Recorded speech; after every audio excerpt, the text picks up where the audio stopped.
Did you make it out of EMV? Oh, hold on. I gotta get my audio is not working yet. Hold on 1 second. Okay.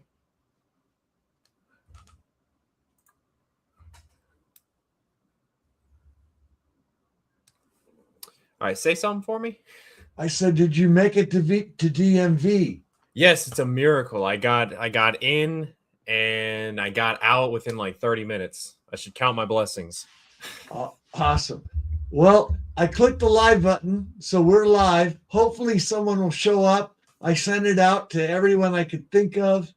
I just hope it's fun and people show up and have a good conversation.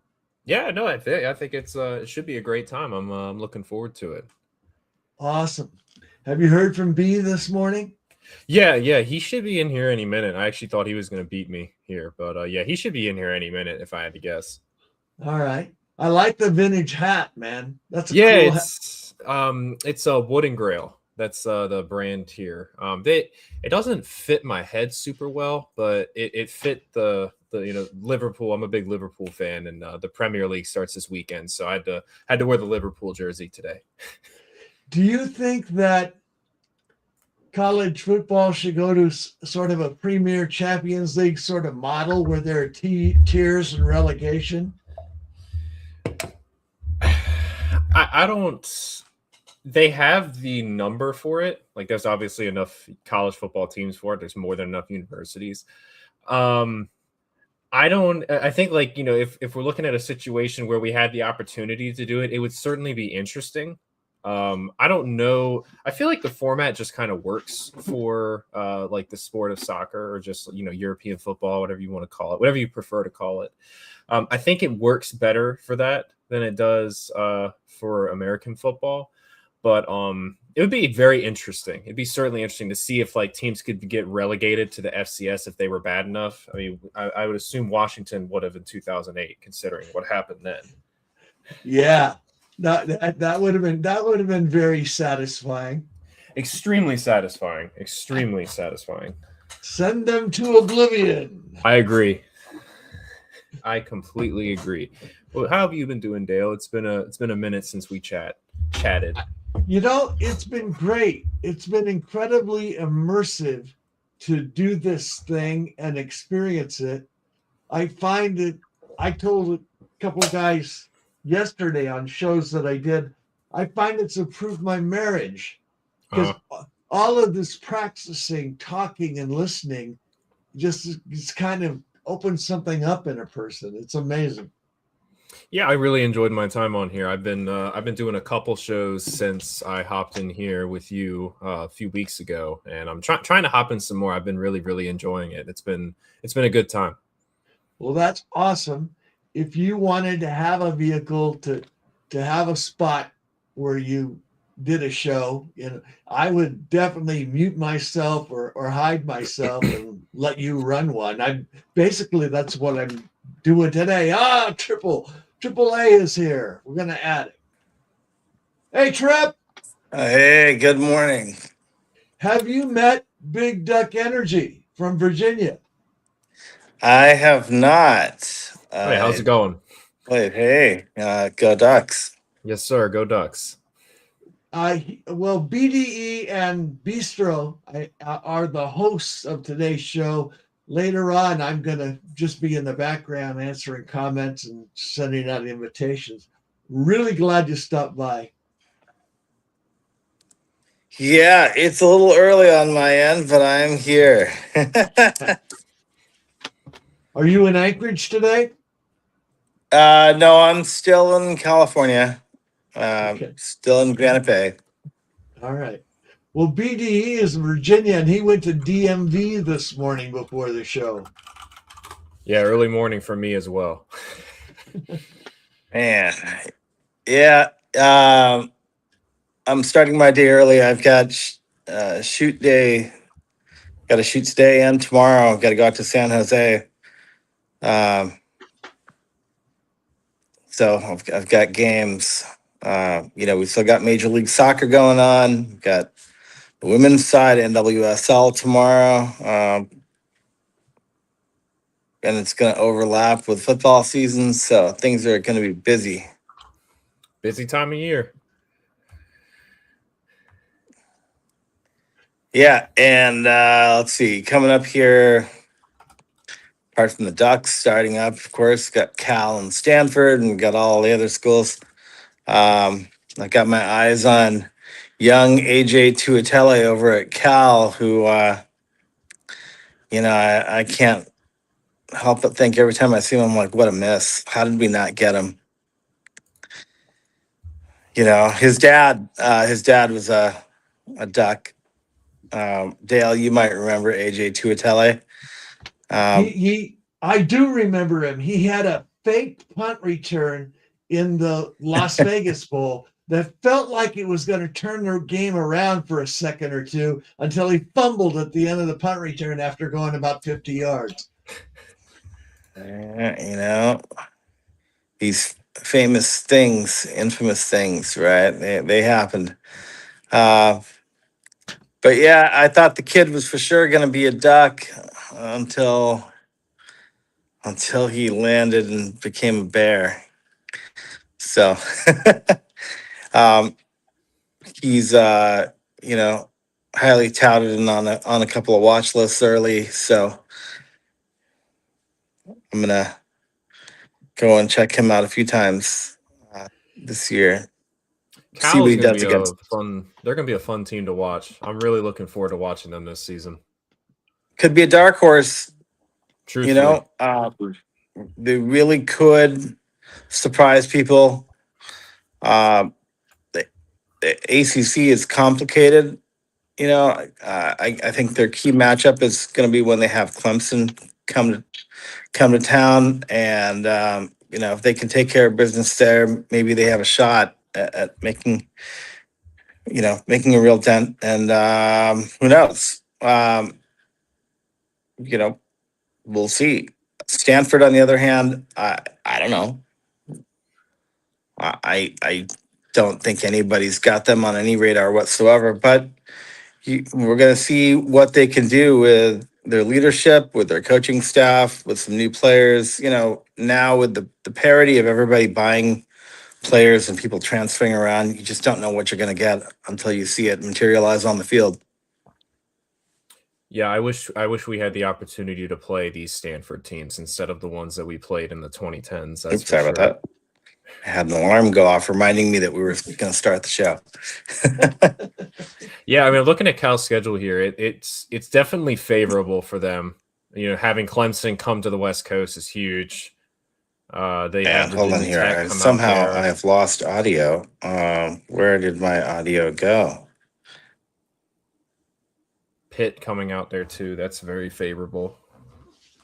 And that Tosh can create some momentum and energy. I mean, Dale, somehow I've lost show audio. Are you direct connected to the internet? Let me see.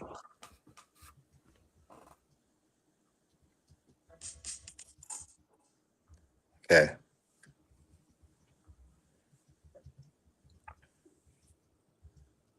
I may need to log out and log back in here. I somehow seem to have lost audio, which is all right.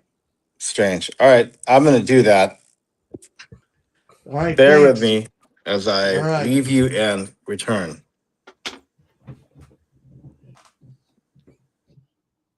All right. Well, it's down to you and it's down to me. I challenge you to a battle of wits. All right. I'm here for it.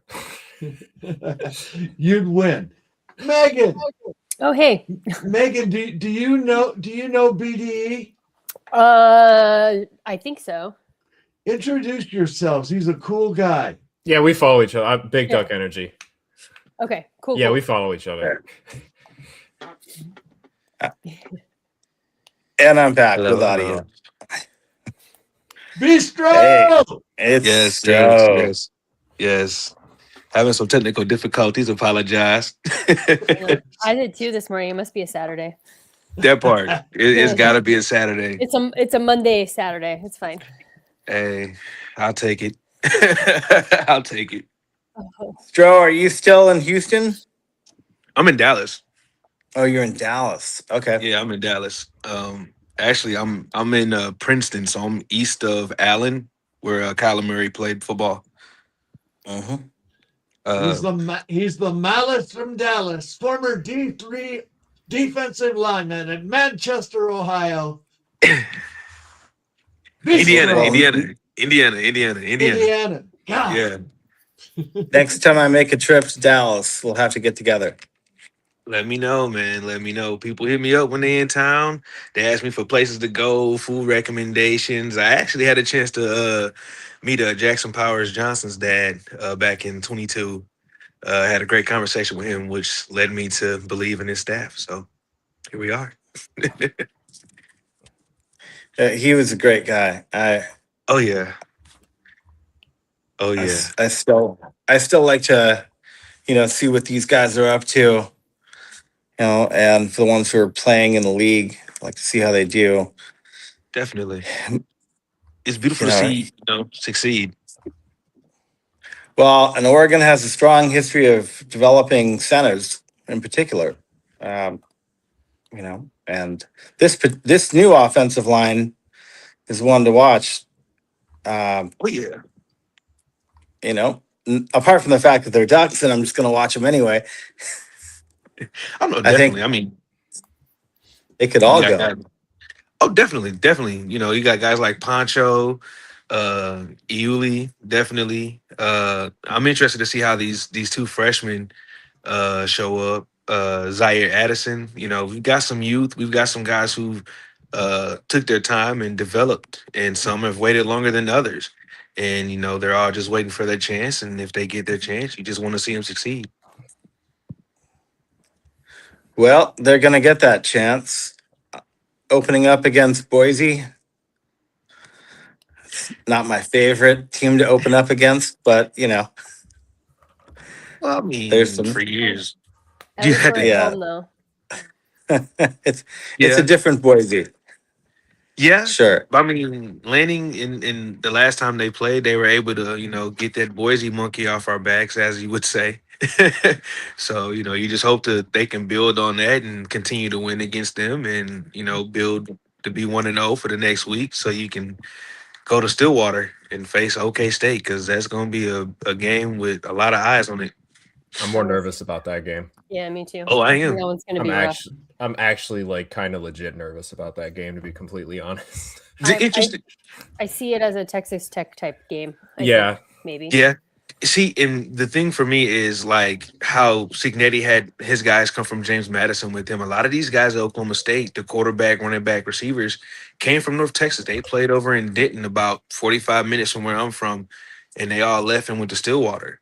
And that quarterback was a Yeah. true freshman and led the nation in passing, which, hey, some of these quarterbacks from Texas, they have arms. A lot of these schools run a spread offense, and some of them will let their quarterback throw the ball. And hey, if you're a school that wants a quarterback that can throw the ball, you're going to look to get a quarterback out of Texas. And we're going to see what he can do because he's facing, a legit defense in our defense because Lanning is a defensive guy and recruited well on the defensive side. And we're going to see Hampton's first, well, I can't say first true test because Boise's going to throw the kitchen sink at us too. But OK State's going to come out and, especially at home, they're going to come out and try to do something. Yeah. They're going to try to make some noise. That place is going to be rocking. If the defense travels well, as it should, and the offense just, do what we're supposed to do, I think we have a shot to go in and take control of the game and leave with a W. Have we played? Well, we in Stillwater need to. before? I don't know if we played in I don't Stillwater think so. before, but I mean, it's a weird place to play. I've Yeah. seen some now, living in Texas for the last 16 years and watching Big 12 games. OK State is a weird place to. It's like going to Pullman. That's how I could put it. It's like No, when we- don't put that evil on us. no, but it's like when you No, see but a that's a team good go to comp, Pullman, yeah. like it's that weird vibe. But that place can that place can be packed or that place can be really, really quiet. And last year it was really, really different for them because they got rid of their longtime head coach. That guy's been there for over a decade, and so now you have a new regime, and they're going to try to build something to get that fire back in the fan base, and then you have a donor like T Boone. You know, he's up there with Phil Knight as far as a donor. The guy's got his name on a school's building down here in Dallas. I was driving past it, and I look up and I just see T Boone Pig, and I said, "Wait a minute, the guy's got his name on a school building here in Dallas." But I'm like, you know what? When you have money like that, you can spread it and donate. So they're gonna try to do something. I see them being the problem coming up, especially now that they are in a different direction now that Gundy's gone. Um, but I still think that we're going to be way more talented and more than what they can handle. I don't think it'll be the score what it was last year. I think it'll be like 40 something to 20 something. Ducks. They're going to have some fire to hang in the game for a little bit, but we're going to be able to take that momentum. We've got the guys who've got experience in key positions such as quarterback, running backs, our receivers, O line, D line. Pretty much the whole team has the experience. It's just putting it all together, especially in this type of game. This will get us ready for going to the Coliseum 2 weeks later or 3 weeks later.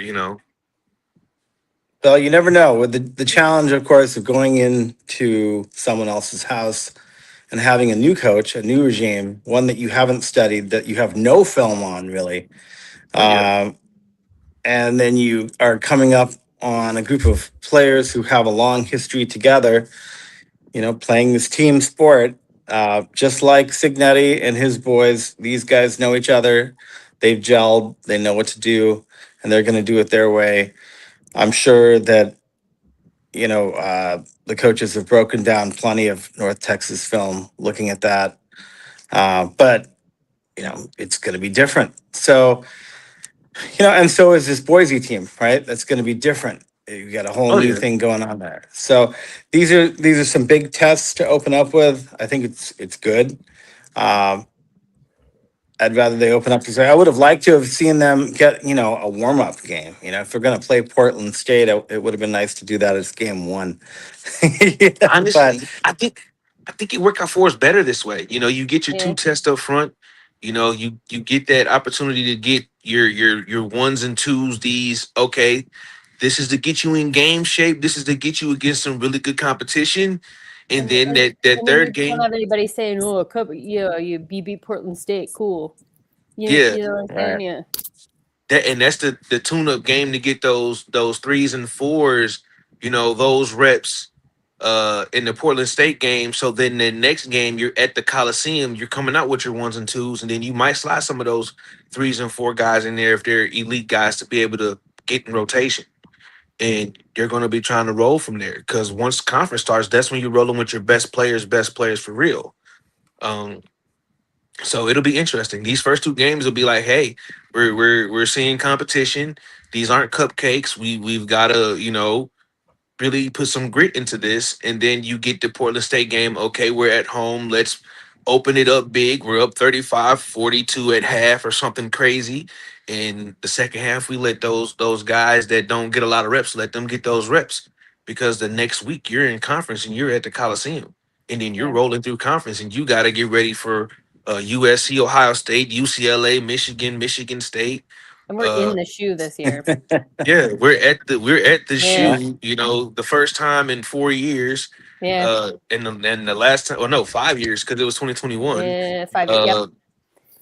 And so of course, everybody remembers that because that was a crazy day. And now we're going back after what we've had happen, back in 2024. So it's a lot of stories in that Ohio State game. I know one fan, I forgot my man's name, KB, I think it was KB23, tweeted about, we have that Ohio State problem when it comes to those games for bowls and playoffs. It's a freaking gorilla. Like, we've won regular season matchups with Ohio State, but when it comes to having stuff on the line, we have not showed up. Like, we'll put up a little bit of a fight, but it gets ugly. And now And we've gotta like Lanning and staff, especially Lanning, he's got to get that, as I said, that monkey we got to get that gorilla off our back when it comes time for that big time game, because last year it was Signetti, the year before it was Ohio State, but Oregon's had issues with Ohio State post regular season since going back to the 2010 Rose Bowl with Chip Kelly. So now I we've was got to, there. we've got to build. We've made it to those, let's say the big dance, but every time we got there, the clock struck midnight, and here we are in a Same. pumpkin. The wheels fell off. Now we gotta get it to where now the wheels aren't falling off, and that's, I think, is the next step for Lanning. And for me, it's a lot of coaches have their own personal odyssey when it comes to winning that national championship, especially that first one. Uh, I can't really say Saban at Bama is his first one because he won one at LSU, and he was doing great at LSU. It took him a minute to get it, just like it took Harbaugh a minute to get his. It took Kirby a minute to get his. It's some of these coaches who have to go through they have a particular issue. Every season, there's a particular issue that they build and they fix, and then it's layering for them to finally reach that pinnacle. And so, Lanning going into his fifth year, I mean, we've exited the playoffs pretty ugly. We've had a pretty dominant regular season for the last few years, but now that next step for him and the staff is to be able to get over that hump in the playoffs, get to the national championship, win the national championship, and also be able to compete and be dominant at that level. And when I say compete and be dominant from the teams that Lanning's been around, I'm looking for Oregon to go to a horseshoe or go to a big house or go to a whiteout and not just win in overtime and not just win by 3. It's win by 2 or 3 touchdowns. Show up and dominate. Like, you just show up. It's like when you see Game of Thrones and you watch the red wedding and it's just a slaughter. Like, that's the type of mentality I'm looking to see Oregon come out with eventually because they've recruited and you've developed to that point. Well, to do that, you got to keep your foot on the gas, right? And Oh, definitely, one of the definitely. things Oregon has been criticized for over the years is taking their foot off the gas at a certain point. And I'm one of those old school football fans who looks back to coaches like Joe Paterno, who would never take their foot off the gas, right? And Penn State back then would just roll it up on you. And I feel like that's what you have to do to dominate these teams, to stay on top of the poll, to get the seeding that you want and make a real run. Yeah. I mean, you also have to think about it as well as a lot of these schools in the NIL era, or you have these players, you will lose one game and still make the playoff. And so in the sense of, okay, now instead of just playing 15 and 16 games, now we're playing 17 and 18 games. And would I rather save my player by having them sit out one game and lose that one and still be in position to make the playoff? And then here we are with a fresh player with fresh legs later in the year. Like, some of those schools are going to think that. And then you also have the schools where the team doesn't make the playoffs and the players just sits out the bowl game. Well, are we opening the season with a Heisman run? We have. Do we have a name on the billboard? Is it coming? Honestly, right now, I don't even know who your front runner would be for the Heisman because everything is just so spread out. It's a lot of, there isn't a dominant, just overly dominant team like Bama was in the 2010s and Clemson was. You have the potential of Georgia, Ohio State. You have the potential of Oregon. You have the potential of Indiana now because they've kicked the front door in and said, hey, we're going to just show up and do what we want. So there's teams that can go get it. Miami. There's teams, that can knock on the door and say, hey, I got the key to win it. But do you have the key to kick the door down and just stay there? It's about staying power to create that dynasty because we watched the Bama dynasty. We watched the Clemson dynasty. We watched the USC dynasty. We've seen the dynasty from the 2000s, the 2010s. We haven't seen really a dynasty right here in the 2020s. Georgia's close. It's time for a Duck dynasty. I'm down for a Duck dynasty. I mean, Lanning and staff, this was my whole focal point for getting Lanning was Oregon has had offensive-minded coaches. and they've had some great defensive coordinators. But you haven't just had a defensive minded guy that says, "Look, I'm just going to stop you from scoring." Period. Period. If I can hold Caleb Williams to 27 points and put up 40 plus points on USC, I've done my job. I'm not letting you get 30 points. I'm keeping you below 30, and I'm putting up 40 on a Heisman Trophy winner and an offensive-minded guru. Lincoln Riley is going to be able to move the ball some way, shape, form, or fashion. His bag of play calling is deep. But when it comes to his defense, his team takes his personality, and he can bully the lesser teams. But when he goes up against a big bully squad like an Alabama and LSU in the playoffs like we've seen, his team is not able to manage because they get pushed around. And we saw that with USC when they went to Illinois last year and Brett Bielema pushed them around. You get a guy like Lanning who knows that, hey, if I know you can't push me around in these trenches on both sides of the ball, I'm going to be able to dominate you. And I got to get the guys behind my trenches to be able to stop you from scoring, going for a bigger play. Or, hey, I want to throw the ball deep. Give me an Evan Stewart and let's chuck it 50 yards. Give me a Dante Moore. We'll throw it to DeCorian Moore, 50 yards. So, it's just about the approach. How do they want to control the tempo? I like our chances. I like our lineup. I'm definitely keeping a close eye on this situation that's, just been developing. The possibility that, over 1,100 players who are technically in the NFL right now could be attempting to return for remaining eligibility just within the next week or 2 weeks, which is kind of crazy. I don't agree with it at all, but it looks like it's happening. And that's going to change some rosters.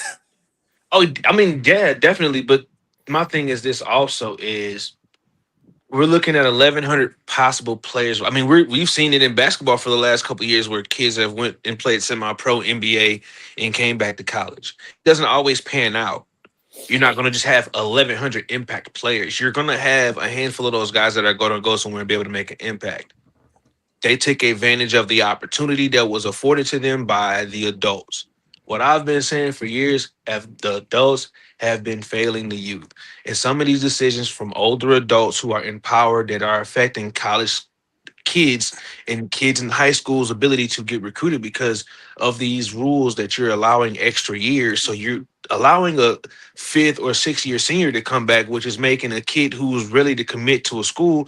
And that school is going to tell that kid, well, now we're going to gray shirt you, go to this community college for a year while we let this kid come back because they let him come back from a ruling and he's not going to make it in the NFL. So we're going to try a year out with him. That's like The somebody difference taking with the NFL players returning, of course, is that all of those guys have proven their ability to accelerate to the next level of speed, right? That they're able to work at NFL speed. And bringing that speed, we know that speed kills. We know that speed is a major factor in both, proficient defense as well as, offense. So on both sides of the ball, if these guys really do suddenly come back now, Marcus Freeman spoke up and said Notre Dame's roster is closed. It's too late. These guys that come back, they're not going to make room. I don't know. We'll see if that's true or not. But a lot of coaches haven't spoken up. Some may be salivating at the, possibility of bringing in a pro crop. It's funny you just mentioned Marcus Freeman because it was a guy that was from Notre Dame that just committed to LSU. That just came back from that same. He just came back and transferred to LSU. Yes, So that is correct. So you got Marcus Freeman on one side, and who on the other side?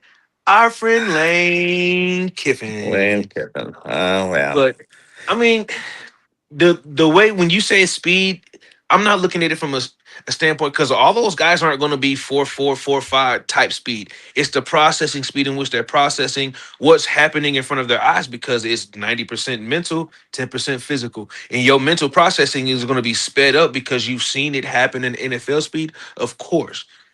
Yes, you'll have that mental step, but sometimes even that mental step, you may not be able to keep up with somebody who's physically gifted like like Tony at Miami or Evan Stewart or DeCorian Moore.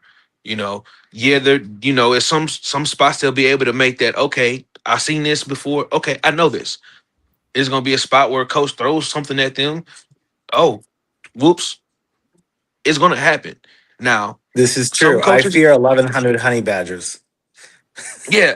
Now, it also is going to also depend on who goes where, because you can have players go to all these big time schools and go right into a situation that you would have thought would have been perfect for them, and it turns out it wasn't. We just have to see how it plays out. Now, if you got some dude who comes back and becomes Mr. Heisman All-American, okay, first of all, bro, you was in the NFL and you didn't make it in the NFL, but you came back here and did this in college. I got questions. I need him tested for drugs, for peds, for everything. Because you didn't make it in the NFL, but you back here and just dominated college like this. Yeah, I got questions. Now, I might have one or two that might be All-American caliber. That's cool. But you just came back and did this? Yeah, no, I got questions. So, I mean, it's again, we got to see how it plays out. I don't say that it's going to be 1,100 people that are going to come back and be impactful players. You might have 100 dudes come back and be impactful players. You might have 5 come back and be impactful. You might have a Castellanos. They talking about the quarterback that was at Florida State might go to Texas Tech. Do you know how I would pay Amazon to do a TV show about Texas Tech if they took him at quarterback? Because they're going to melt down. You went from Sorsby to Castellanos in one offseason? And this dude that was going to be the starter sat there and watched it happen in front of him twice. If he doesn't leave, I don't know what's going to make my man leave, first of all. And I don't know what the heck Texas Tech going to do, because we know he can't really throw the ball. And the quarterback they had last year was better than what he's going to give him. Well, looking at the Oregon quarterback situation, obviously we got Dante fairly well entrenched in the one spot. Who's our number 2? Honestly, I'm not even concerned about our number 2 right now. You have guys who can execute the offense, and the team believes in them. You have multiple guys. Is it Junior? Is it Achilles? Is it Achilles Jr.? I mean, everybody would love to say that. The kids, first of all, he's 6'6", 245, and Dante is calling him Cam Newton. I mean, and when he says Cam Newton, I look and I got Cam Newton on my feed practicing with the University of Missouri, and I'm like, wait a minute, he Cam got Newton's another year of eligibility? Cam like Newton's wait a gonna come minute. back and play in college. Yeah, Cam Newton is he's got a kid at Missouri that he coached, and then he knows some of the staff from when the staff was at Auburn with him.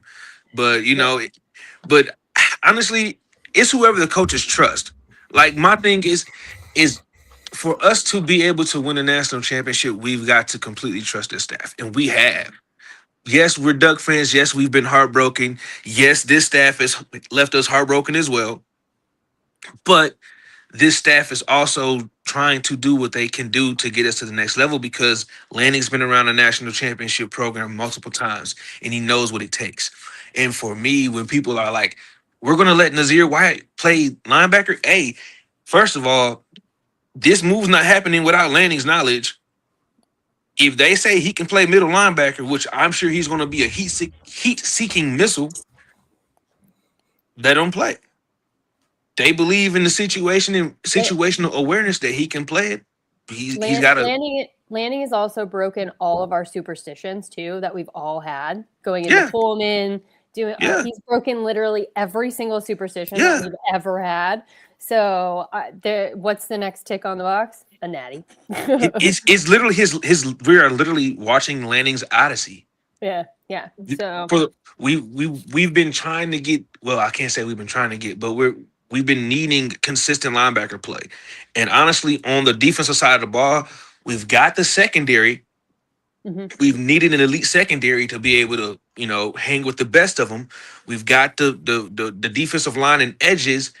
We need that linebacker play to be able to play the run and the pass consistently, and not our defense get pushed and gashed for 7, 8 yards, 10, 15, 25, 35, 40 yards.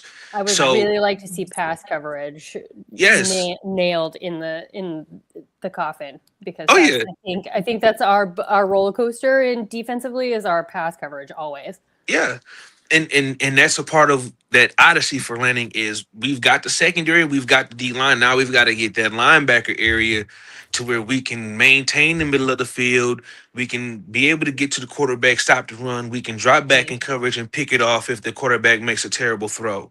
Yeah. And that's going to be that style defense that's going to help your offense to be able to put us in position to do what? Score touchdowns.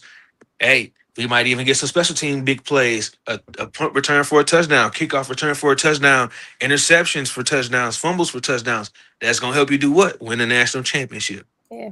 I think we just get the yips, dude, when we get into that big old spotlight. And I was talking to Dale about it last week or this week. I don't know. Time is no mystery sometimes. Yeah. But like, it's the more coverage I feel like we get on a game or something. It's like the more that we go into it and we win. But like then like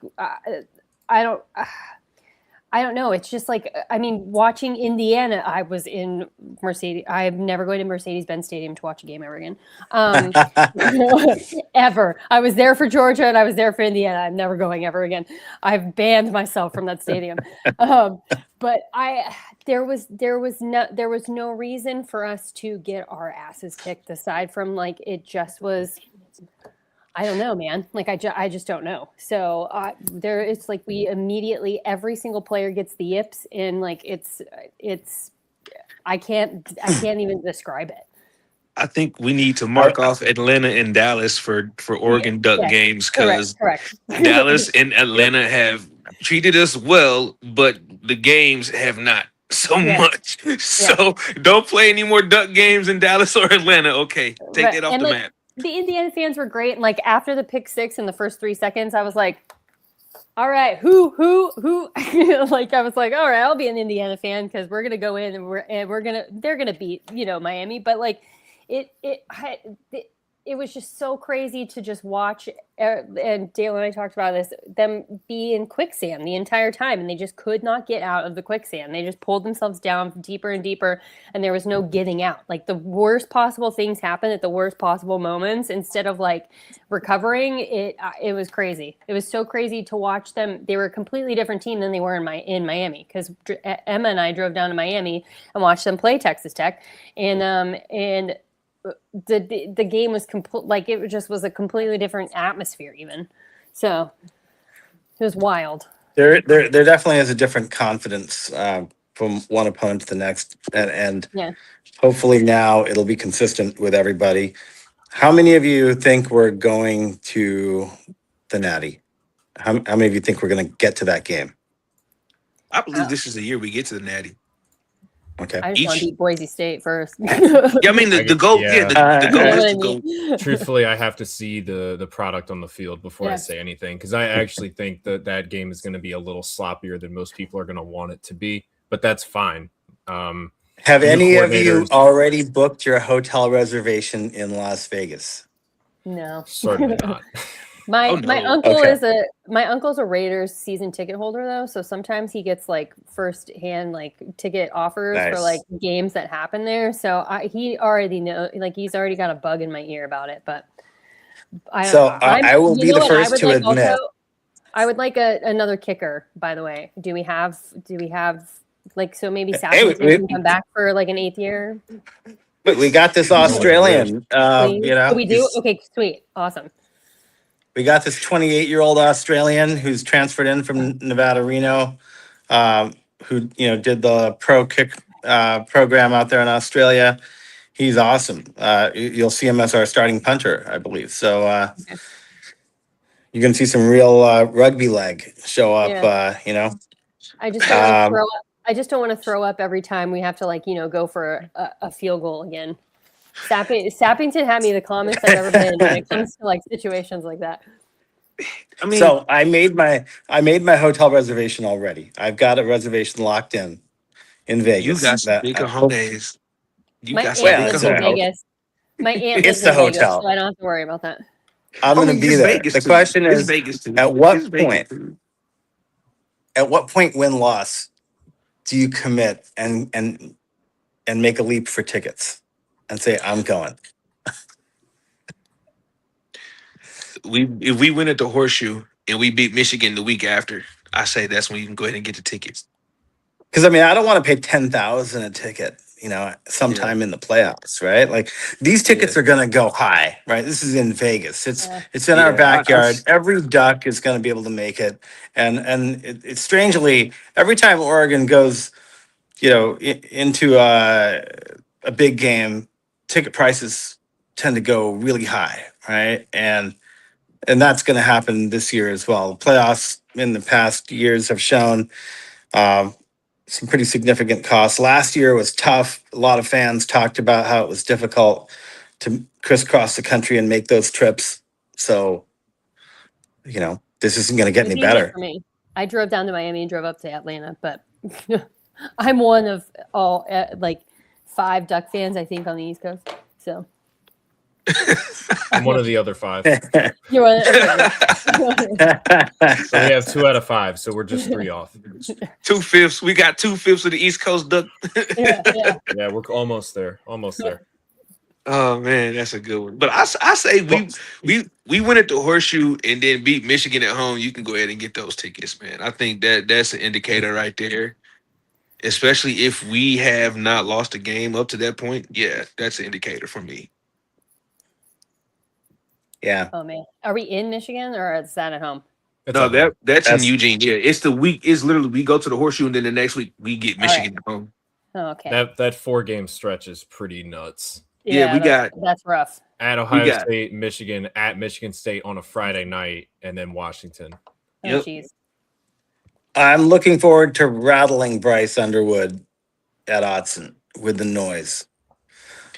Yeah, we'll see if he takes that step this year. I actually am kind of high on this Michigan team. I think they're going to be better than most. I'm really just high on Savion Hyder just because I'm friends with his cousins, and he went to school like about an hour from me. So I'm pulling for him big time. I think that kid's going to be really good. But, I mean, we'll see if Bryce Underwood takes that step. If not, he can start for Oregon in 2 years. I think Michigan's going to be better than a lot of people expected because Whittingham is a physical guy. Michigan's already set up to be a physical team. Well, they have a good team. They just had a gooner coach. I mean, that literally. So you terrible. You literally just switch up some of the offensive philosophies. That's literally what you're doing. But the fact is, Whittingham has had quarterbacks like Underwood before, and a lot of those quarterbacks were not as talented as Underwood. So you're going to have a guy as talented as Underwood, who is young as Underwood, with that running back, that freshman running back you just mentioned, and then they've already had running backs there that have been recruited to be elite running backs. I mean, I think they have a good Utah team. Whittingham, right? Like Utah Whittingham. Yeah. Oh, Yep. gosh. Okay. I mean, exactly. I forgot. Consider the talent. So she knows exactly what it is. He's going from Utah, which he's got some guys there that were dogs and developed that squad, and then you're giving him that amount of talent. Yeah, and a Michigan okay. In the Big Ten, so he's gonna they're bragging on him about how he's handling Ohio State, but they don't understand how this man is went into games in the Pac-12 and smacked us in Austin, beat us in Rice Eccles. He's gave USC fits for when Lincoln Riley first got there. He's gave UW fits. He's gave all these schools fits at Utah. Yeah. I mean, he brought Utah up to the level that Utah was. So he beat Nick Saban at Bama. So I mean, people are acting like Whittingham hasn't dealt with elite coaches and elite programs before. This dude has handled them year in and year out. So you're giving him this amount of talent. They're going to be better than a lot of people expect. That Oklahoma game is in the big house. Yeah, Mateer? That's going to be a good one. I'm not as high on Oklahoma as most people are. All I have to say is both Mateer and Underwood have to be better passers. And their offensive coordinators have to put them in position to be better passers. Well, Both of them to learn how to throw a pass without leaving the ground and jumping like a goofball. I don't know. That was a one video from practice, and there's no telling what the play call was. I agree. I just he's going to try that in a game, and he's going to get rocked. He's going to get demolished, dude. Yeah, he's going to get rocked. He's got the escapability. It's just they have to work with him on his decision making and his reads. You know, he did what he did last year. Oklahoma was in games and won some games, and they made the playoffs. This year, you have to be better in the pocket. You have to be a better passer, even when you leave the pocket. Get rid of the ball. Don't just do anything stupid. So even Be with smart. Sharon Moore as the head coach, they had a top 15 class last year. It's 12th overall according to 24/7. And then in 2025, they had the number 8 class, which included Bryce Underwood, Andrew Babalova, Ty Haywood, a ton of top 100 players. Michigan never fell off the talent is there. And if anybody just didn't know what to do with anybody. Yeah, the talent is there, and if anybody's going to be able to get something out of that talent, it's going to be Kyle Whittingham. The guy is a very proven head coach, and I think he just kind of fits that Michigan man mold. Yeah, whatever that may be. And I forgot that he went there, and that's such a good fit for him. Oh my gosh. Yeah, honestly, they rebounded. They rebounded better than pretty much any team could this offseason. Yeah. And that even kill approach, like to the Ohio State Michigan game, like Ohio State fans are making fun of it, and the Michigan fans are facing the palms. And I'm like, fam, you got to look at it from how he's taking it. He's treating every day like you going to work. You go to work. You don't take a day off. We not finna just get up for this game against. So I say we got to get up for every game and win every game if we want to be elite. Well, people seem to be dogging on Michigan for their comments about the game. Yeah. But not a lot of people seem to be talking about Ohio State moving senior day to the first home game of the season. And I feel like that's equally as kind of that's interesting. People don't really seem to be talking about that. That's weird. I think no matter what, obviously, things are going to be said on both sides, but we all know when we get to that rivalry week, it's still Michigan and Ohio State. Like they hate each other's guts. I think whatever that rivalry is potent, dude. It's crazy. It's the pageantry. What they say. It doesn't mean anything. Once they line up, like it's still going to be Michigan and Ohio State. Yeah, it's the pageantry. I mean, that's why we love college sports. For me, I love college sports way more than I love pro. Like I'll watch pro sports, but I'm more enthralled in college sports because it's a pageantry. It means a lot more to the fan bases because a lot of these people went to the school, played the sport, or involved in it some kind of way. So it means a lot more. Yeah, I go pay $100 and have a seat in AT&T Stadium, but I didn't play for a Cowboy. I don't have a family member that was a Cowboy. Now I know somebody whose family member was one of the famous Cowboys, but at the same time, I'm not enthralled in it because it's not my family member. But for me as a Duck fan, to meet Duck fans and to share these experiences with Duck fans, I'm enthralled in it, and to meet some of the former players that I've watched play, that's a lot. That means a lot more. So I grew up in Michigan, so I lived the Michigan-Ohio State rivalry. So I just love to watch the game because it's usually a good game and there's going to be some heat in there somewhere. That's a good question. Does Kyle embrace I loved my last trip I think he does. to East Lansing. So when we make our trip back to East Lansing, I might go again. Last time I went, I had the opportunity to meet and talk with Tom Izzo and Draymond Green and, a whole host of people. Michigan State has an amazing trophy room. If you've ever been inside their athletic department building. My neighbor is a Michigan State fan, and I think we're talking about possibly going up there because she's not really a big sport. I've gotten her into sports more than anything else because she watches it because she hears me through the wall. But she wanted to. I know I always have to put a neighborhood warning out. Hey guys, the Ducks are playing today, or hey guys, it's the World Series. She wants to take me up there, so I'm kind of really excited. Actually, I don't know if it's going to pan out this year, but I would really like to go up there because it's a pretty campus. Yeah. Michigan State. Yeah, I had the opportunity when I was a kid. My hometown high school played in the state championship, and we went to the Breslin Center to watch them play. Michigan State is a unique place. Izzo is a legend. And I had a little brother who played baseball at Michigan State. So I'm a little bit closer to Michigan State than I am to Michigan when it comes, to a little bit more aspect of, a homeschool. But living 8 miles from Notre Dame, I still got to go with the Irish. But yeah, no, it's a dope place. It's got its history. You know, for the last few weeks, I've been seeing the famous Little Giants play where they faked the field goal against Notre Dame, and I grew up watching T.J. Duckett play football and running track and baseball. The dude would hit a home run in baseball, then go run the 100-meter dash, then go back to playing baseball, like all at the same time. Like we had some of those type of athletes up there. But yeah, I say if you can go enjoy it. It's different in East Lansing. So while The we're on Midwest the is a fun place overall, right? And now that we're in the Big Ten, you know, we get the Midwest experience week in and week out. This year's Big Ten is scary. It really is the best conference, top to bottom. I think it's better than the SEC, top to bottom. Everyone loves to talk about the top 3 or 4 teams, but you look below that, and it's just loaded with dark horses, and you have to think it's loaded with talent. You know, do you ever really want to underestimate a Wisconsin or an Iowa?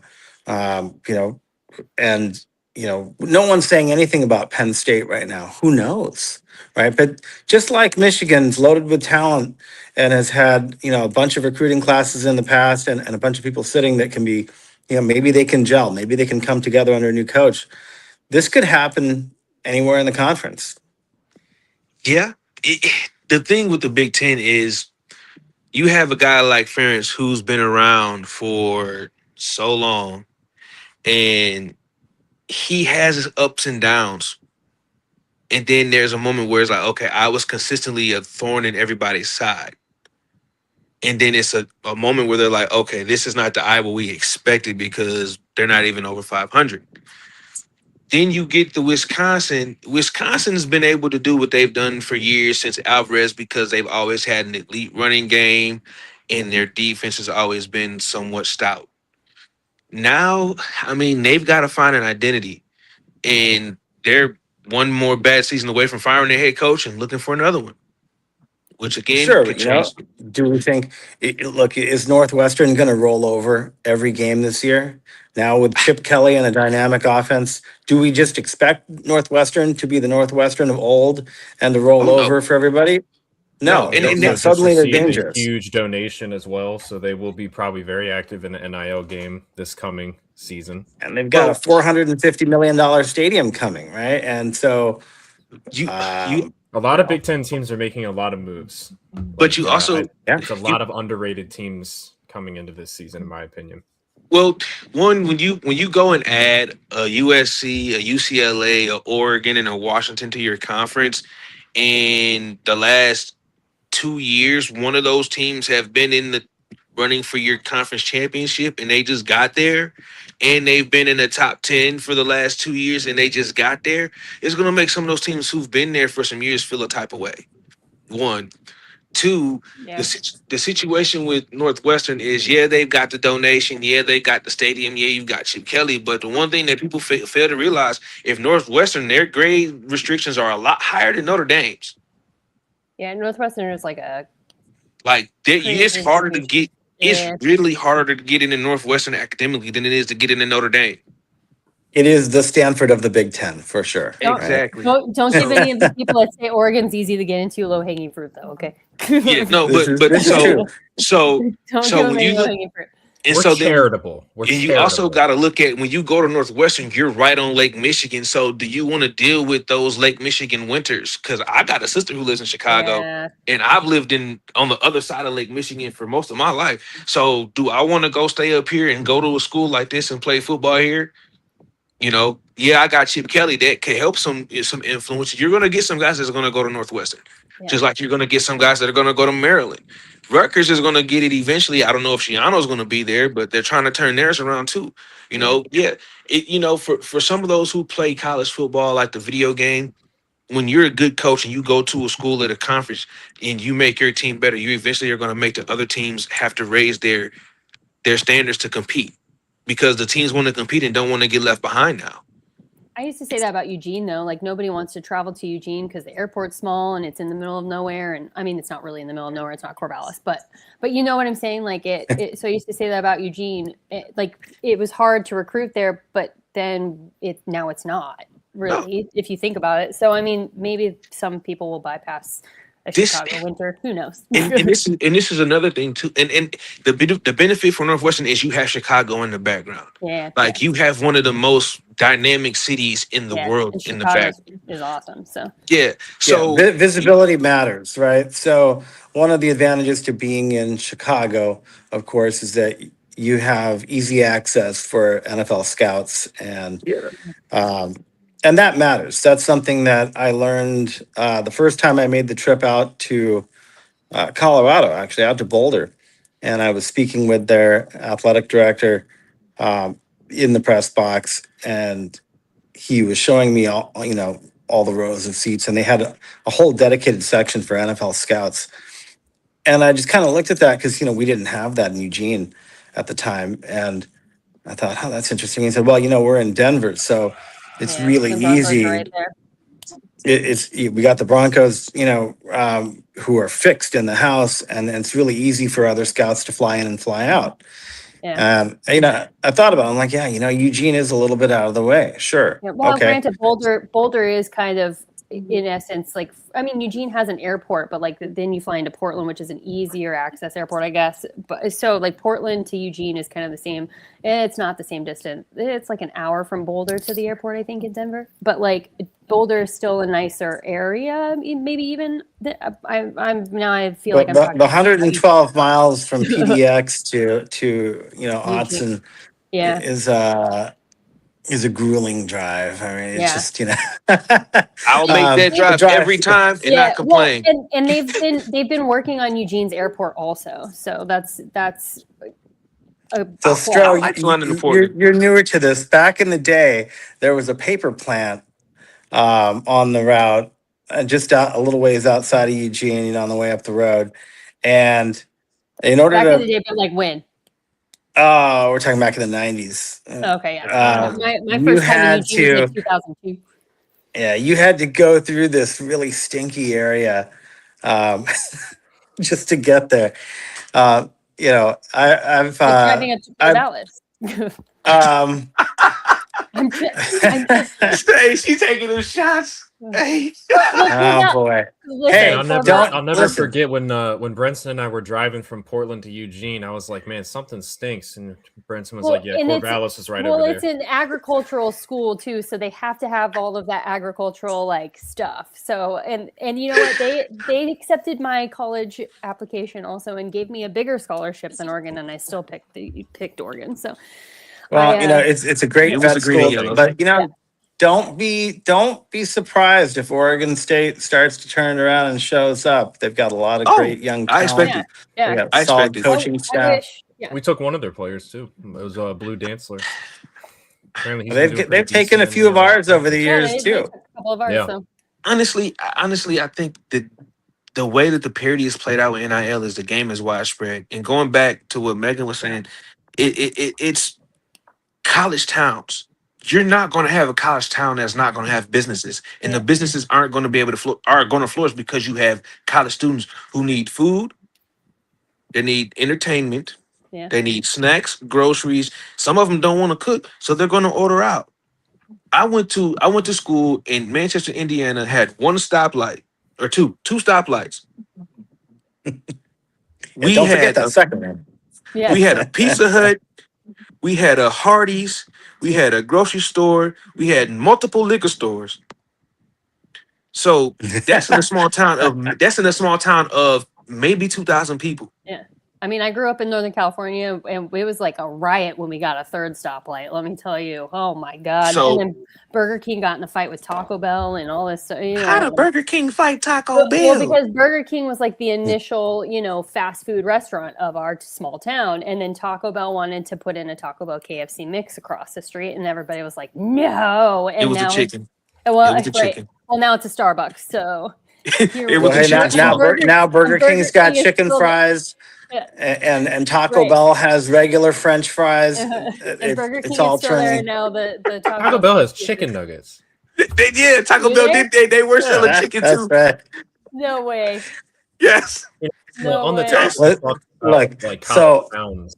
little known Like story. that. A lot of people don't know this. The Taco Bell in Eugene, and I don't know how much more widespread this was, but once upon a time, this is in the late '90s. The Taco Bells in Eugene rolled out a new product. They rolled out tater tots, but they called them Mexi Nuggets, and That's great. you know, they didn't last on the menu very long, and they didn't exist on any other Taco Bell menu. We would go and ask for them in different places, and people would look at us like, "What are you, racist? Like, what are you talking about?" But in Eugene, you could roll into the drive-thru and you could ask for Mexi Nuggets, and you would get a pack of tater tots. That's crazy. Wow. I miss Yeah. Burrito Boy. Wow. Oh, Burrito Boy, is it I gone? miss Burrito Boy. No, I just miss It's it. still there. Because I had, Okay. yeah, it's still It there. better be there when I'm No. there in October. Yeah, right. No, I will say Better Burrito be Boy. Shout out to Burrito Boy because we ate there like 2 or 3 times when we went Bro, there. we like lived off of it. Yeah. 24 I lived hours a in- day. I lived Yes. in Barnhart, Rip Barnhart, but I lived in Barnhart and there was a Burrito Boy right there, and that was dangerous, man. My mom was like, "You can't keep dipping into your. You need a job." I was like, "I'm Burrito sorry, Boy, it's it's worth it." Burrito Boy, man." Oh, the Gotcha Burger. That was a spot I didn't try the Yeah, first time I went. Gotcha Burger was really good. That's a really good secret spot Yeah. in Eugene. That's a good place. When we went, there was guys from the lacrosse team there. We saw it. Yeah, they were good burgers. I'm not gonna lie. Don't tell the mic.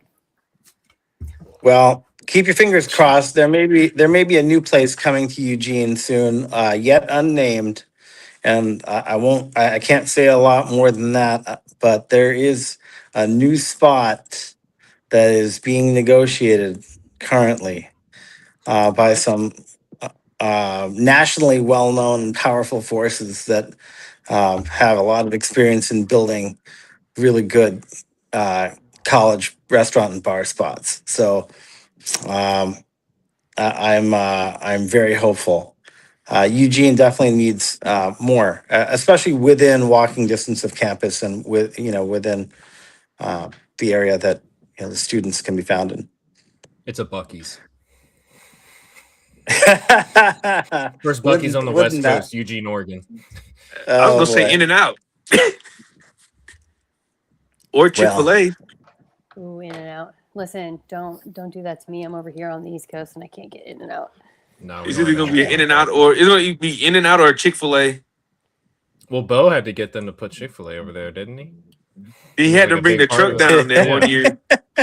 Oh man, it's gonna be an In and Out, isn't it? That would be pretty cool. That'd be dope. I'd say more on this See? in the near future.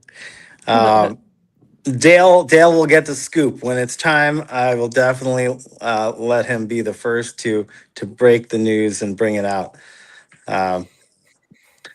Well, we're what? Are we inside 2 weeks? Are we at 2 weeks? How long is it 2 till the weeks. first? 2 week? weeks 14 exactly. days. 2 weeks exactly. We're at 14 days. 14 days. We will be watching College Game Day 2 weeks. Well, technically next week. Next but week, real College Game Day at a campus 2 weeks from today. Yeah, next week they're in Ireland for the TCU North Carolina game.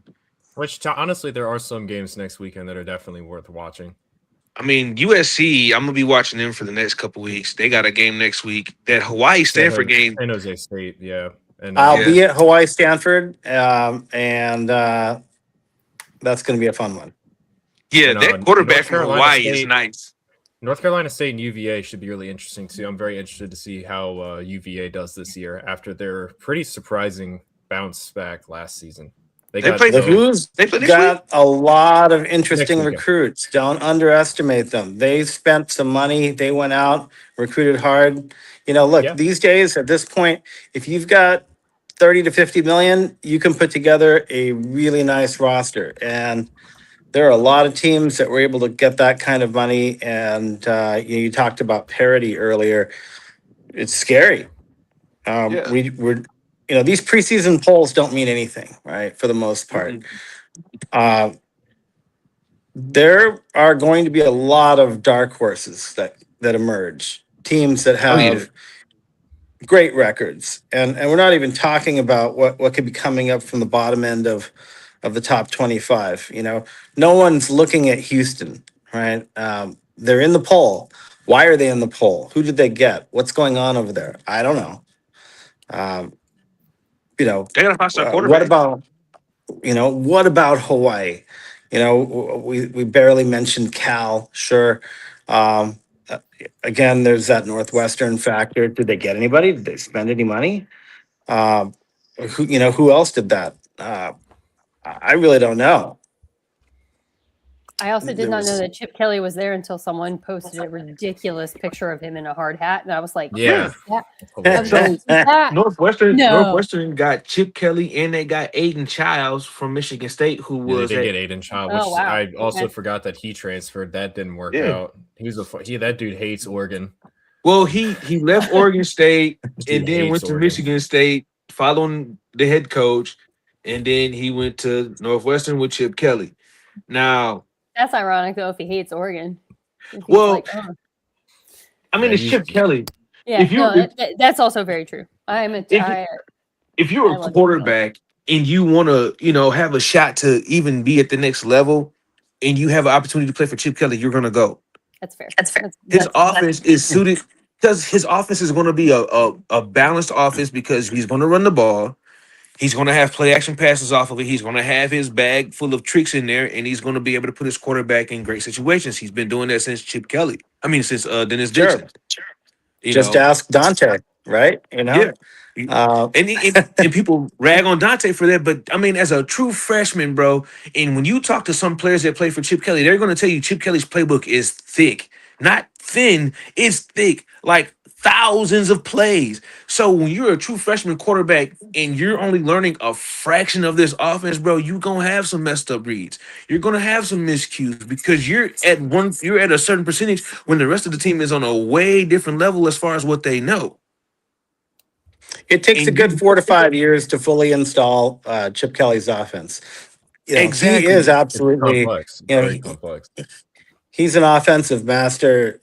What separates him from other OCs is that he has his own unique offensive philosophy, and he can articulate it, and it's in the playbook with depth, right? And so, I have a lot of respect for Chip. I think he's actually matured quite well over the years. He's a pretty cool guy. You got to kind of like the New Englander style to get along with him. But having observed him many times now, I've actually learned quite a bit from him, and I've seen how he's changed.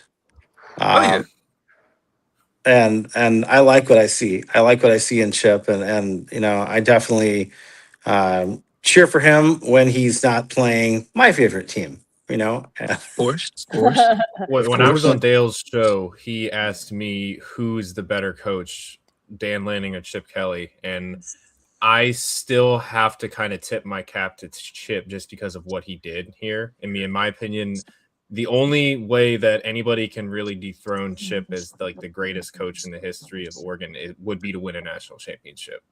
Just because Chip put us on the spot. He got us to that national championship against Auburn, and things happened. That's probably the closest we've ever been to truly winning a national championship. We should have won that game.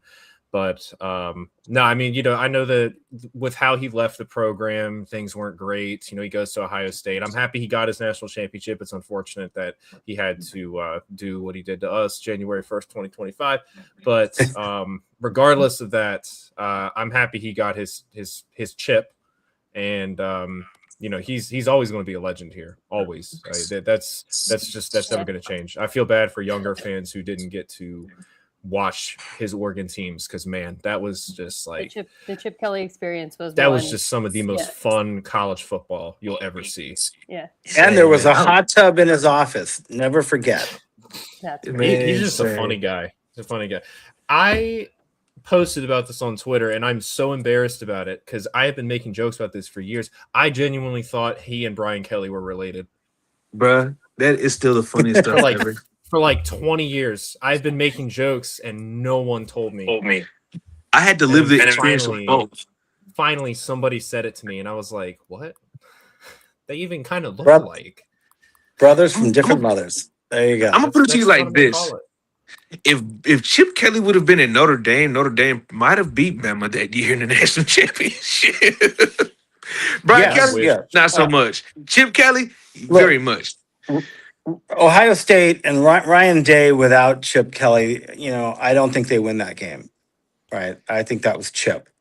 Now Ohio State without Chip, is Ryan Day going to have the same offensive productivity with his new guy? I actually don't think so. We'll see, right? This year too, right? So. Yeah. I don't think it's going to happen. I don't think it's going to materialize. I think they're, I hate to say something, that like is disrespectful towards a coach, but, because obviously he's a great coach. It's a good coach, sure. But I just don't think it's the same thing. Chip is a very, very special person when it comes to offensive, design and coordination, and he's a master. It's a privilege to get to, learn under someone like that, to play for someone like that. It was very unfortunate that we had to go up against him twice. And we're going to see him this season, right? When Northwestern comes to town. And, obviously I expect we're going to get the win. I expect we're going to take care of business and it'll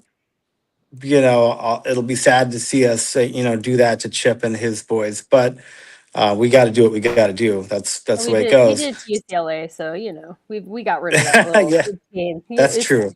Yeah. But Chip will find a way. I think he'll find a way to sneak one in there, just to remind everybody that hey, there is a dynamic play calling, and design thing going on here. One thing that I do think separates Chip from Dan at this point is, I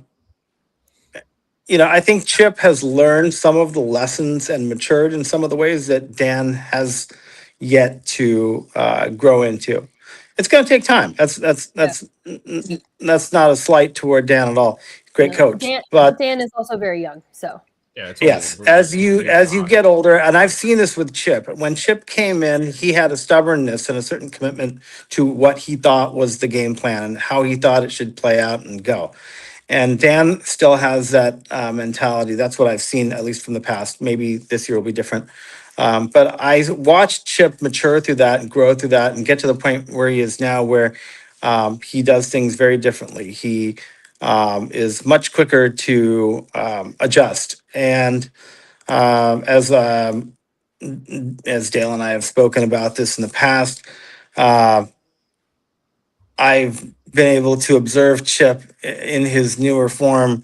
And one of the things that he loves to do now, that he does as a practice, before games, coaches circle up.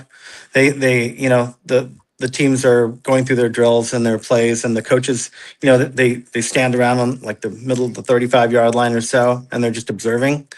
That part of the pregame, and just like most coaches, Chip used to do that as well. He doesn't do that now.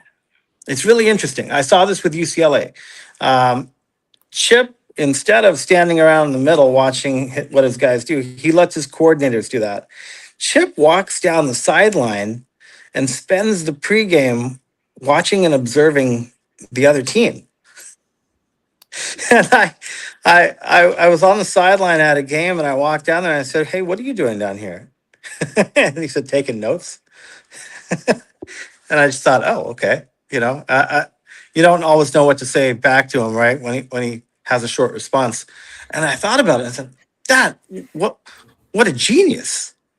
Like, he's down here taking notes, observing the other team. He's kind of like just meandered his way down the sideline a bit, and he's gaining intelligence and sort of advanced scouting his opponent before the game.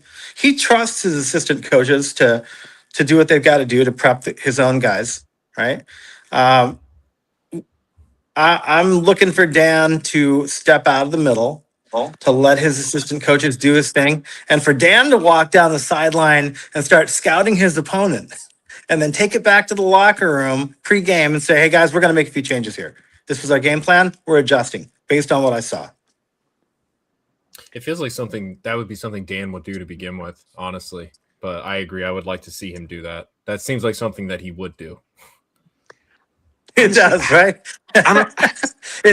Considering the 12 men on the field against Ohio State, I mean, it feels like he's the kind of guy that is trying to think outside of the box.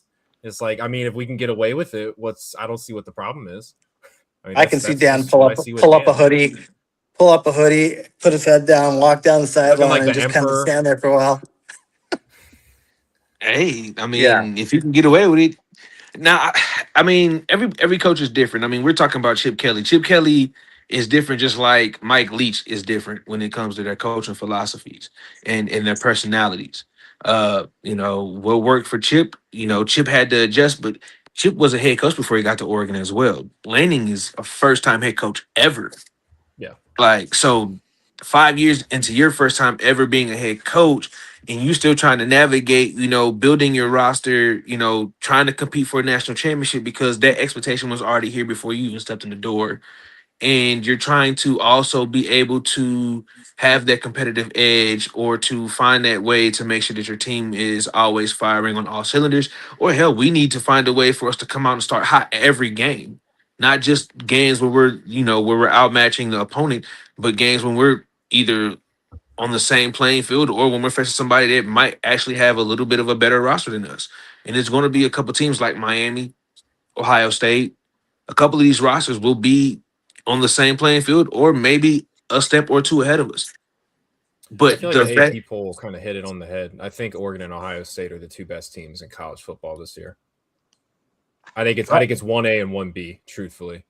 I mean, they have two of the most experienced quarterbacks coming back with two of the most talented rosters, and that's the biggest thing.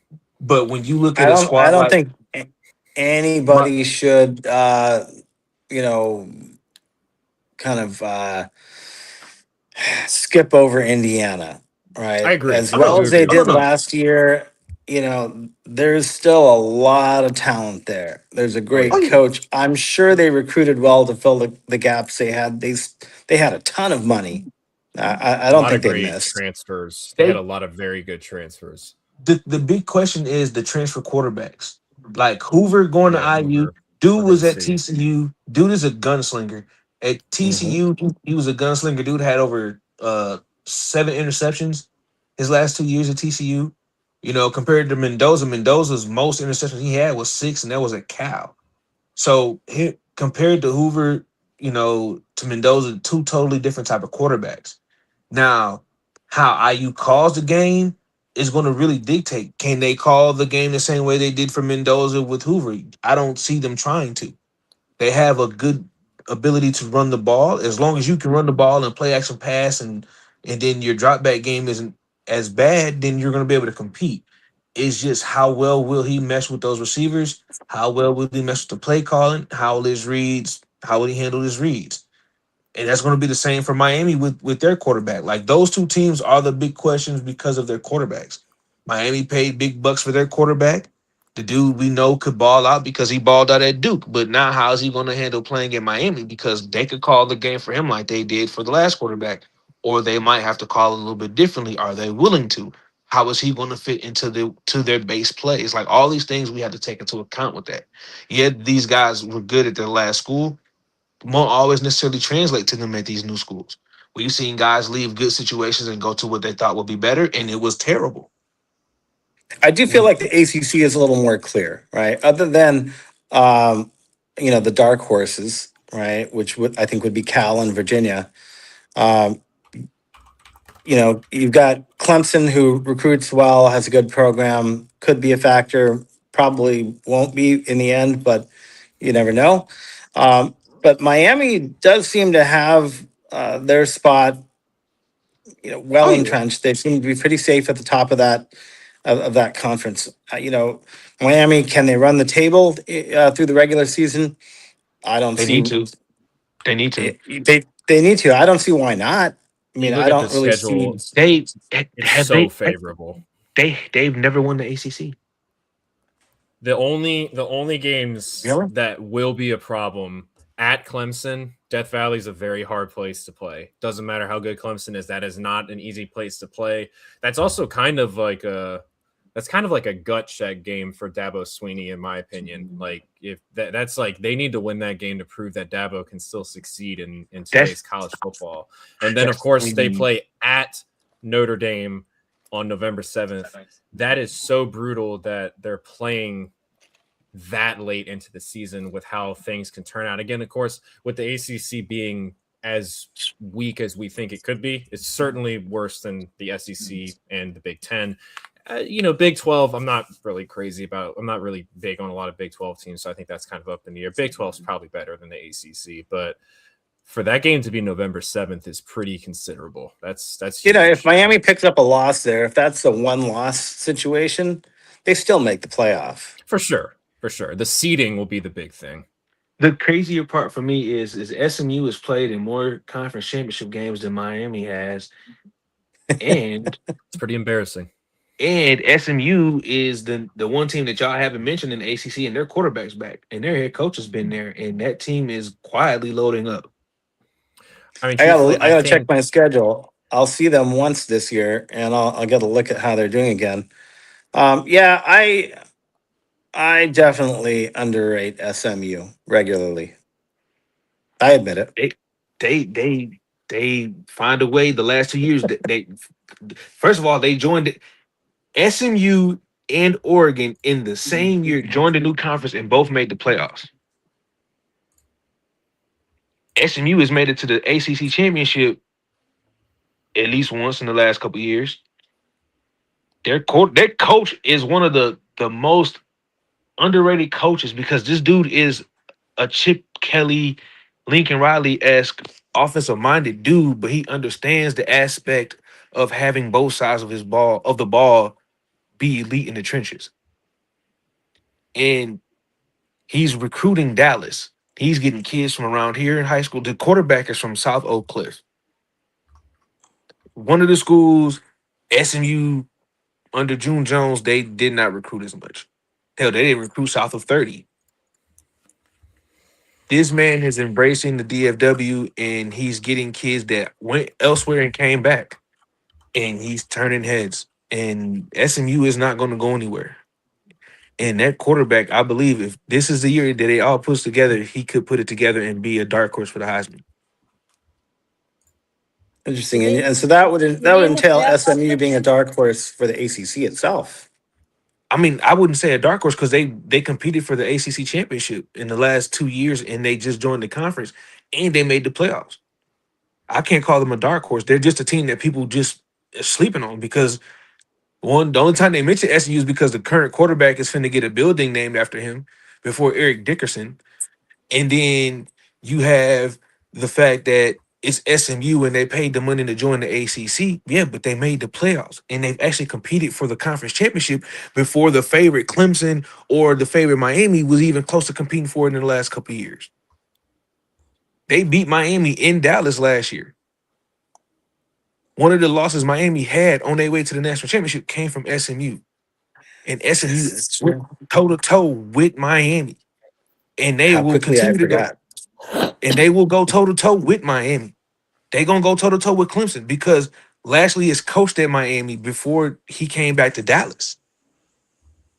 That was one of his biggest reasons for joining the ACC because he knew that the SMU could compete in the ACC. He just had to, get the home talent to stay home. And now he's got a lot of these 4 or 5-star kids actually taking a look at SMU. It's going to be interesting to see what they do because he's building something here. They are buying into him because they're building new facilities at SMU for the football team. And you're competing in a decent conference. You got Clemson and Miami who've kept it afloat. Florida State every once in a while when they get the right coach or Norvell in his first year. So SMU, I can't say is a dark horse. It's just a team people are sleeping on because they've been there. They literally have been there.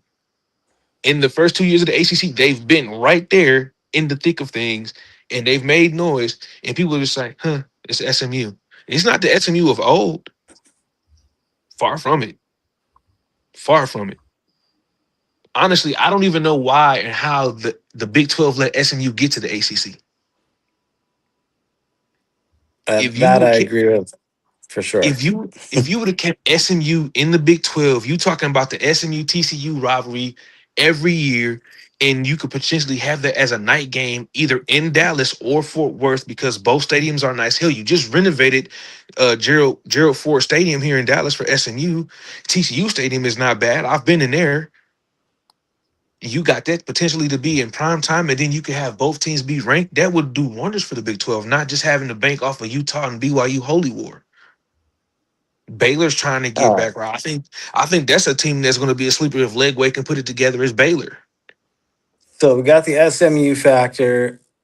All these teams then show up and it's like that they could be in the playoffs. What about the American Conference? Nobody really mentions them ever, but like there's this conference out there, right? The AAC. The first thing that comes to mind is who's even in that conference. Tulane, but isn't that where Memphis, Tulane, right? Tulane, Memphis, yeah. I mean, and those two have competed for the conference championship at least once or twice in the last couple of years. Yeah. It just all depends. We lost a key participant. Oh, Big Duck, BDE. Anybody still have audio? Yeah, I do. Oops. Okay, cool. I do as well. Yeah. All right. Well, where are you based? Where are you now? You're no longer in Eugene. Me? Or Northern California. Yeah. Oh, I'm in somewhere. Orlando. I'm in Orlando. You're in Orlando. Oh, okay. Yeah.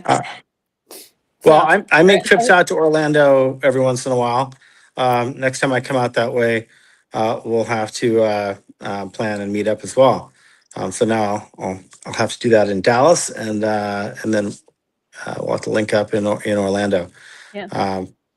I have to get out to Dallas too, and I have to go to Waco because that's where my Dr. Pepper museum is. There's a Dr. Pepper museum in Waco? Really? That's in Waco? Well, that's where, Waco is like the breeding ground of Dr. Pepper. Yeah, is it Waco? I'm pretty sure it's Waco. Well, I know. Well, I got a family member who works for Dr. Pepper. And that would be why it was the Dr. Pepper Big 12 championship game. Now it all makes sense. It makes sense. The Big 12 office is here in Irving off of 114. I remember driving by Waco a few times on the way actually to San Antonio when the Ducks were playing in the Alamo Bowl once upon a time. And when they were building their new stadium, I got to see it as it was, evolving right there next to the freeway. Yeah.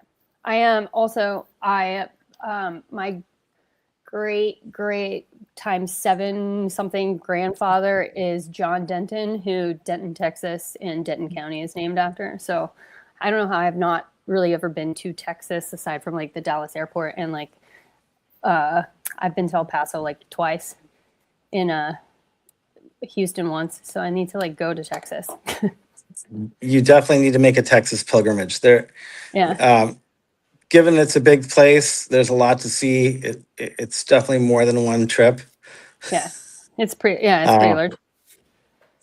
But it's a fun one. It's pretty cool to explore Texas, to fly into Dallas, get a car, drive down, go to Waco, get down to Austin. Obviously Houston's great as well. Getting all the way out to San Antonio is I think I've been to San Antonio also, actually. That's the Riverwalk, right? Yeah. You went to the Alamo game?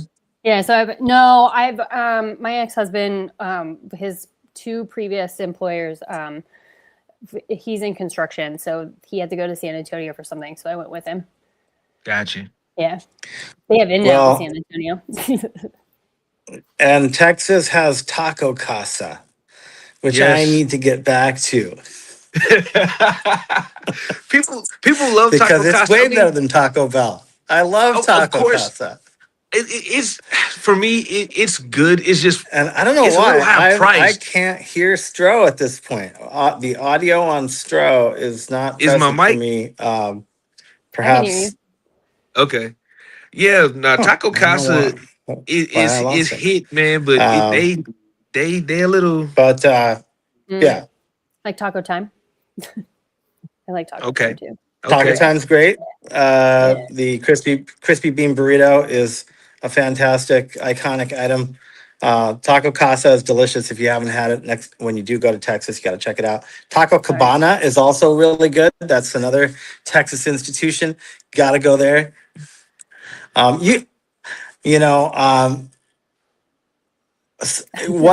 is 50-50. People are half and half. If you're an In-N-Out person, you probably aren't into the Whataburger.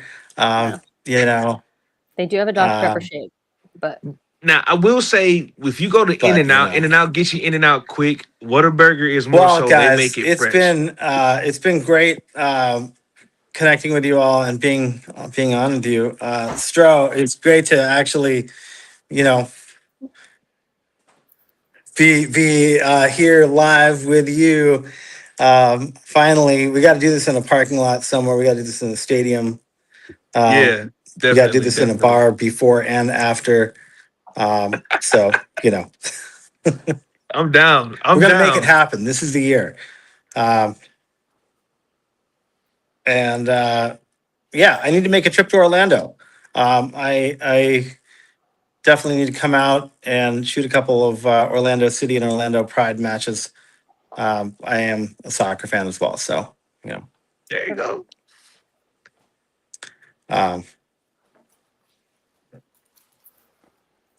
Sorry, Dale, how long do you want this to go today?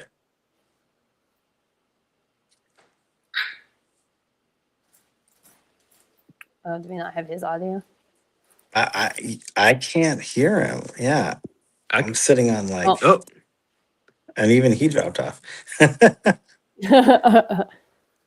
No, No, I can't hear you. Are you muted? Now I've got zero audio whatsoever. Okay. I got that.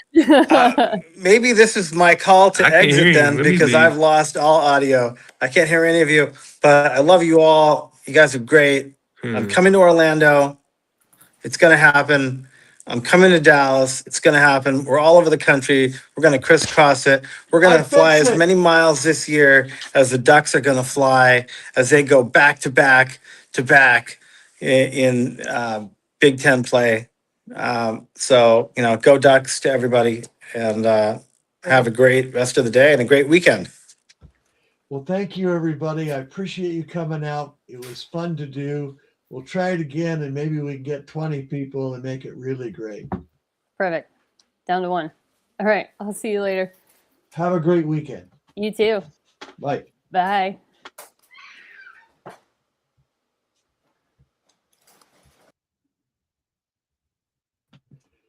B-Stro, our first ever live stream. It had some hitches and glitches, but I feel like it was a start. Yes. I love it. We got to do this more often. Yeah, it'd be fun to do it, pregame, postgame, preview, review, stuff like that. I'm down. We can definitely do pregame, postgame, review, however you want to do it. You already know. Shoot me a DM and we'll work out the details from there.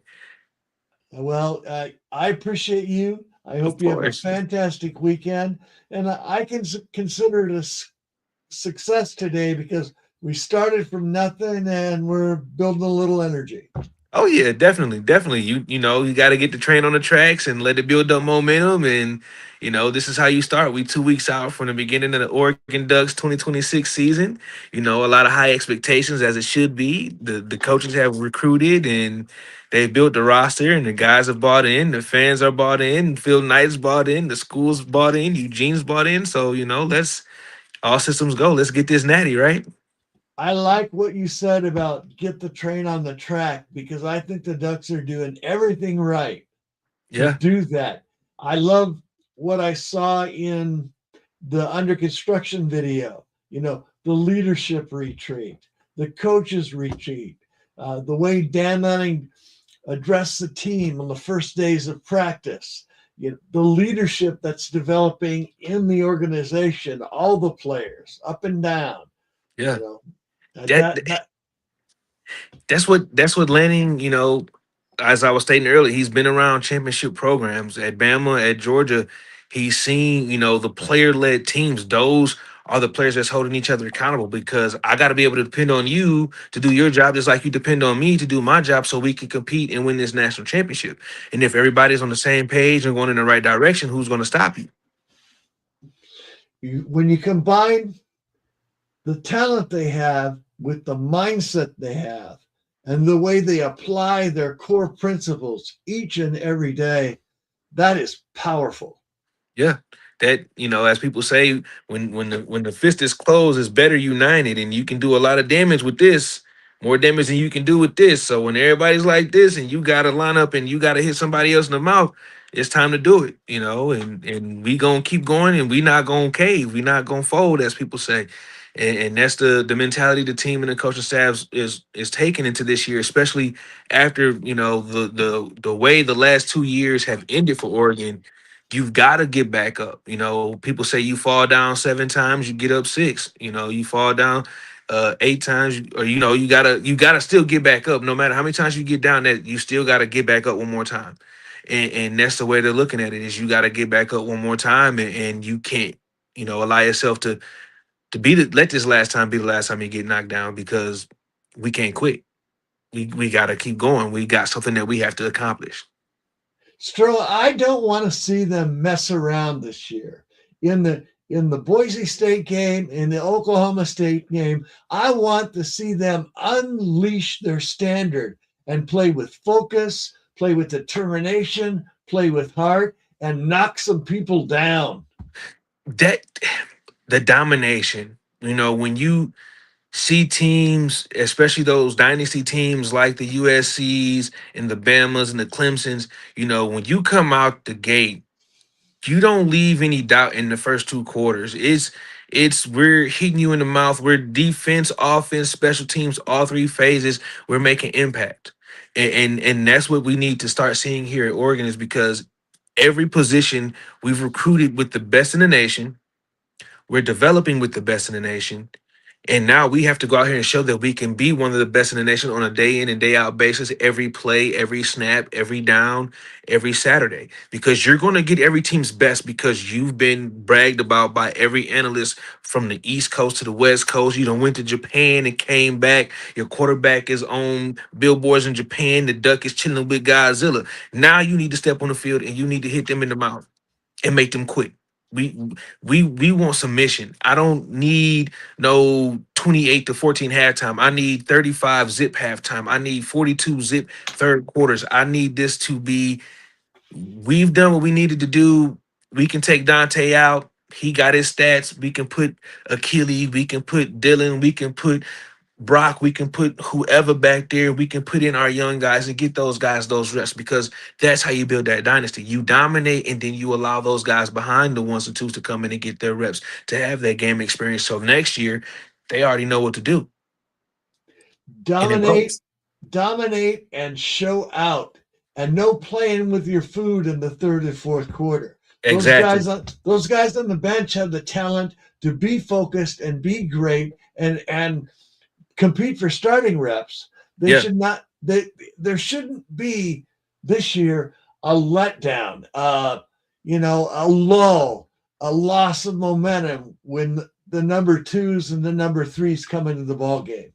Exactly, and that's when Lanning has talked about, if you're good enough, you're old enough. And you're going to see freshmen, sophomore, juniors, seniors playing this year. And you're going to see them mixed in there and integrated, because the coaching staff has found ways to say, okay, we're situational. We need Nazir White to play middle linebacker on this blitz, while we got, Mateo and Tuioti coming out from the edges, and we got rushing playing D tackle, or we've got Bear playing edge, and we got somebody else. We've just got the ability to move players around and not just have them stuck in one position. And that makes your defense a Swiss Army knife, because in situations, you're going to give this offense a different look they didn't expect. And now you've got a mismatch in your favor. You can be relentless. You can use all that position versatility you have, all those freak athletic traits they've got in this group. Exactly. Just unleash those guys. Exactly. And that's where we're trying to get to that level to where we can step on the field every Saturday and beat up whoever it is, eat our food, don't play with it, hop back on the bus, get back to Eugene, enjoy the weekend, get healthy for the next week, because you got to go to the horseshoe. And this time you for damn sure can't play with your food, because they going to be sitting there not finna play with their food either. You're going to get used to these week in and week out battles against top teams in the conference. And you have to be able to say we're one of the top teams in the country, because we can beat the top teams in the conference who happen to be top teams in the country. You're going to see the Ohio States and the IUs, and people keep sleeping on Michigan. Michigan's going to be in the thick of things. So we got to do it week in and week out, and don't play with your food, and be successful and lock in, and everybody's got to be on the same page. And when you dominate somebody and you play the way you're supposed to, you put that game away. Exactly. And you transition to recovery, practice next week, and what's directly in front of you. Exactly. And you take that mentality of 1-0 and stack the days. You stack your days, you stack your W's, and eventually you be sitting there talking about, okay, we on our way to Vegas to play for the national championship. And what you going to do then there? Prepare to be 1-0 and stack your days and to get that W. And then after that, you get to hold that trophy if you've done everything right, like you're supposed to. People are going to tell them they've already done it. They get to 5-0 or 4-0 or whatever. People are going to start talking at them like, it's already accomplished. And it's not. You're just that far. You can't start believing the hype. You can't start drinking the rat poison. I mean, for Oregon, the thing is Oregon as a university has been in national championships before. They've been in the playoffs and won and got to the national championship before. Everything that Oregon has done in the last 26 years, they've done it before. None of this should be new now. Winning a Rose Bowl shouldn't be new. Winning a Fiesta Bowl shouldn't be new. Winning an Orange Bowl shouldn't be new. Yeah, it's great to win those things, but it's just another freaking day. The one thing that Oregon has not done is hold that natty title. That should be the main thing that makes every player in that locker room, every coach in that locker room hungry. The mentality that Whittingham is making the Ohio State Michigan game is just another game. Every game until that national championship game is just another game until you win that national championship game, because you've never done that before. Yeah, they've got to, focus on what is next for them and what they want. And they can't be, I don't think they will be. I don't see this as a team that gets distracted or takes their eyes off the ball or starts getting puffed up with their own hype. I don't think it's that kind of culture. I was speaking of Lanning's Odyssey. This is honestly Mateo, Amari, Tuioti, Dante, most of those players, Evan, a lot of those guys who've been there since 2024, 2023, when you went undefeated, when you competed in the Pac-12 championship, when you went undefeated in the Big Ten in the first year and then got slaughtered, or you dealt with last year's, loss. You've been to a certain point, and next year you went higher. But now you've had 2 seasons where you had it end the way it ended. That should make you hungrier, because you've got a list of things you've got to do, and you should be marking it off on the way. Ohio State is a gorilla. You're going to go to the horseshoe, and that horseshoe is going to be blacked out. They wearing black uniforms. The place is going to be blacked out. I'm calling it already. I already said it was going to be a blackout. I don't care if we stormtroop, if we wear yellow, if we wear green, if we wear white. I don't care if we wear black. Look, you got to go to the horseshoe, and you got to smack them in the mouth for how they did you at the Rose Bowl. You got to smack them in the mouth for the simple fact that they think that they got control over you. You got to smack them in the mouth and let them know that Oregon is going to be here and we ain't going nowhere. and smack them in the mouth so that way when you see them come to playoffs, you can smack them in the mouth again because you smacked them in the mouth at their crib and you smacked them in the mouth again for how they did you last time you met in the playoffs. You smacked them in the mouth every time you line up that ball against Ohio State. You smacked them in the mouth because they think that they are the pinnacle of college football. Yeah, they won the college football championship, and yeah, IU has won the college football championship. But the fact is, Oregon is making a statement by saying that we can be able to compete with these schools every day in every way. And Oregon has done it to a degree, but now you got to take it to another level and say that, hey, we can do this whenever we are supposed to step on this field. Dan Lanning said in the last Ducks versus them video, we're better because we prepare better. Our preparation is what separates us. That standard of intensity and practice. Oregon, one of the coaches said this week, I don't really like gamers. I've never bought into the concept of a player who's a gamer who doesn't practice well. You play the way you practice. Well, people talk about iron versus iron or iron sharpens iron. Yeah. So if my roster's loaded, which they're going to be going against each other in reps, but the fact is I'm making it tough on everybody, not just physically, mentally. I got to make sure I'm finna run you. As well as running you, I got to see that you can maintain your level of play while you're tired. Because you want to compete, and it's going to come down to the fourth quarter where you've been on the field for 50 plays at a receiver or running back or quarterback or offensive line, and I need you to give me this 4th and 1. You got to dig deep. 4th and 1 in the fourth quarter, you on the road at the Horseshoe, and you down 3 on a 35. I need this 4th and 1.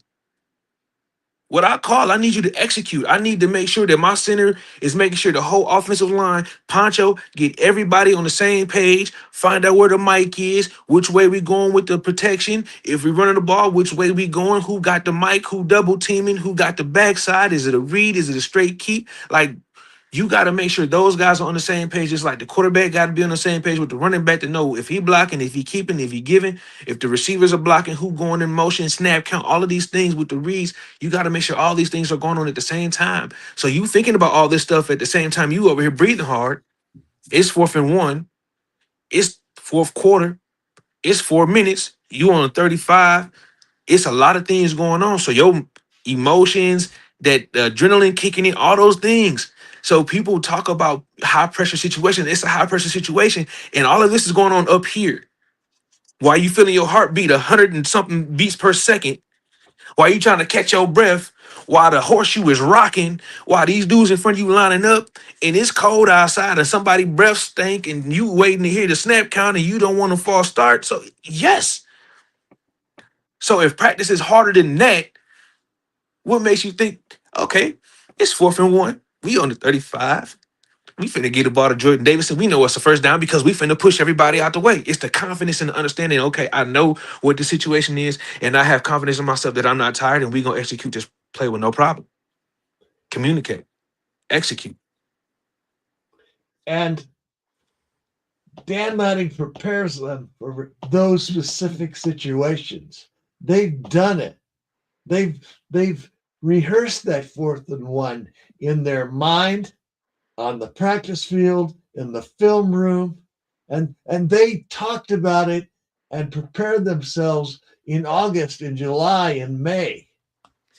And you hear a lot of those elite teams say practice is harder than the game because practice is a lot of bodies moving at once. It's 100 guys on the practice field doing 100 different things at once, breathing hard, engaged physically, mentally.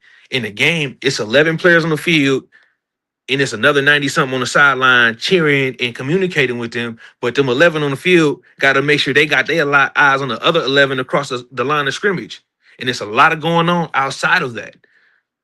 So when practice is a lot harder than that, all I got to do is my job and communicate, and we can communicate easily and no problem. You're supposed to succeed. You're supposed to look like Alabama going into the in the Aggie Stadium. You're supposed to look like Alabama going into Sanford Stadium back when they had Matthew Stafford and Noshawn Marino when they wore the black uniforms. You're supposed to go in there with Julio and do that and shock the world because nobody expected that UGA team to get blew out by that Bama team that actually went on to win the national championship. Like, you just don't expect it. But that's how a team shows, hey, we're not the same team that you thought we were before. And that's where Lanning should be getting those ducks. And this should be happening here either in this season or the next season. We should be seeing those type of ducks show up. It should be dominant ducks, the dominant Oregon Ducks. It's not the Oregon Ducks get dominated. No, they're doing the dominating week in and week out. I'm going to say something that might be outrageous. I hope it's not hyperbole, but B-Stro, I think that this team, you always talk about when you face a team of equal talent in the playoffs. I don't think Oregon's going to face a team of equal talent in the playoff. There are some talented teams out there that they've got to respect and prepare for and dial in on the film study. But this team is more talented than anyone. It's deeper than anyone. Ohio State's a great team with a tremendous history. Jeremiah Smith, best player in college football. But top to bottom, this Oregon team is better right now, and they will be in November. I mean, I could say that's a homer mentality, but I'm a Ducks fan. No, I'm just speaking. I'm a Ducks fan, but I also tell people I'm a realist because the thing is this, man, is I'm all for the game of football and I'm all for great competition. And I love watching football. Hell, when we get done with this, I'm finna watch high school football, and this high school football on the East Coast. Texas high school football start next week. But the way I look at it like this is I knew Lanning and this staff could recruit, knew Oregon could recruit even before we got Mario. We just needed the right coaches to tap into the resources to get the team to be in a successful position. You see that at programs like Texas. Texas is, of course, the richest athletic department in all of college football. That's one of the most talented rosters in college football. Oregon's one of the most talented rosters in college football. Ohio State's one of the most talented rosters in college football. Miami is one of the most talented rosters in college football. Those four teams for sure are four of the top most talented rosters in college football. LSU, because it's LSU, they've been getting players since they had Nick Saban. Even when they had Les Miles, they were getting players. One of the most talented rosters in college football. The thing is the coaches have to put their players in position to succeed. And you have some coaches, Sarkisian, Lane Kiffin, offensive-minded geniuses will make those gambles. You got a defensive-minded coach like Lanning, a defensive-minded coach like Kirby at Georgia, another talented roster as well. They're going to make certain decisions and moves based on their roster and how they see the game playing out in their mind.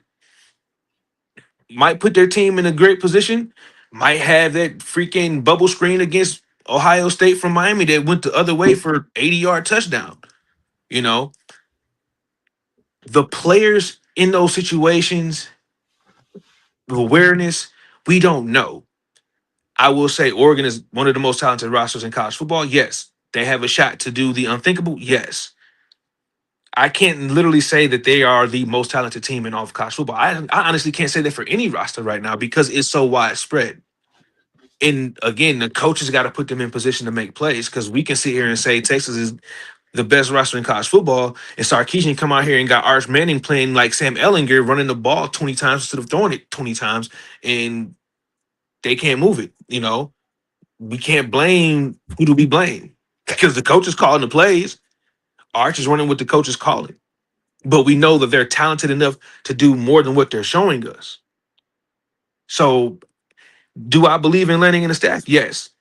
Do I believe Oregon is one of the top rosters in college football? Yes. Ohio State is going to get it over Oregon because Ohio State, last time they played Oregon, smacked Oregon by 30 points and then went and won a natty and then went back to the playoffs and then lost to the team that made it to the natty, just like Oregon did. But Ohio State was a lot closer to Miami than Oregon was to IU.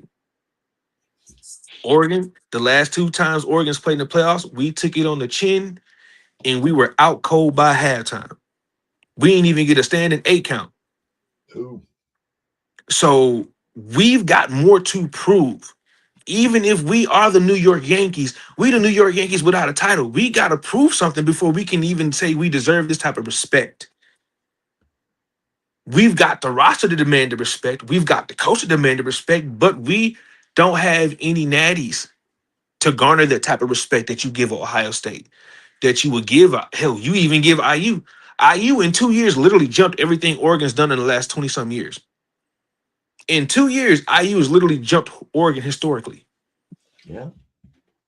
You know, so for Oregon, yes, the last 26 years have been great. We've changed the way the game is played, in the way we look, in the way we run our offense, in the way our facilities look, in the way we do certain things. But we've always had to catch up to what everybody else did, and that was control the trenches. Control the trenches, get the players behind the trenches to execute, and now we are at that level.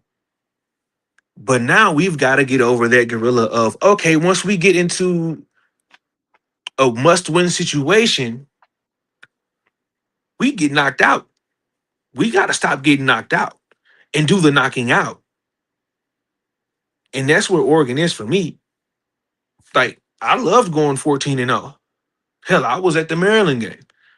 I loved last year, even after we lost to IU. Yeah.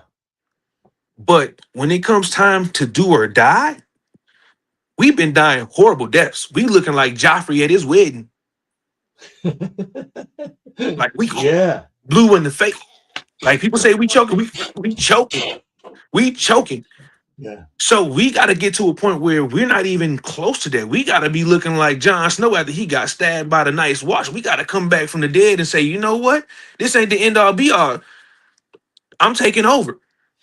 Yeah. This is where we are. You know, and I'm just ready to see the dominant Ducks show up because I know it's a possibility and I know that we have the ability to do so.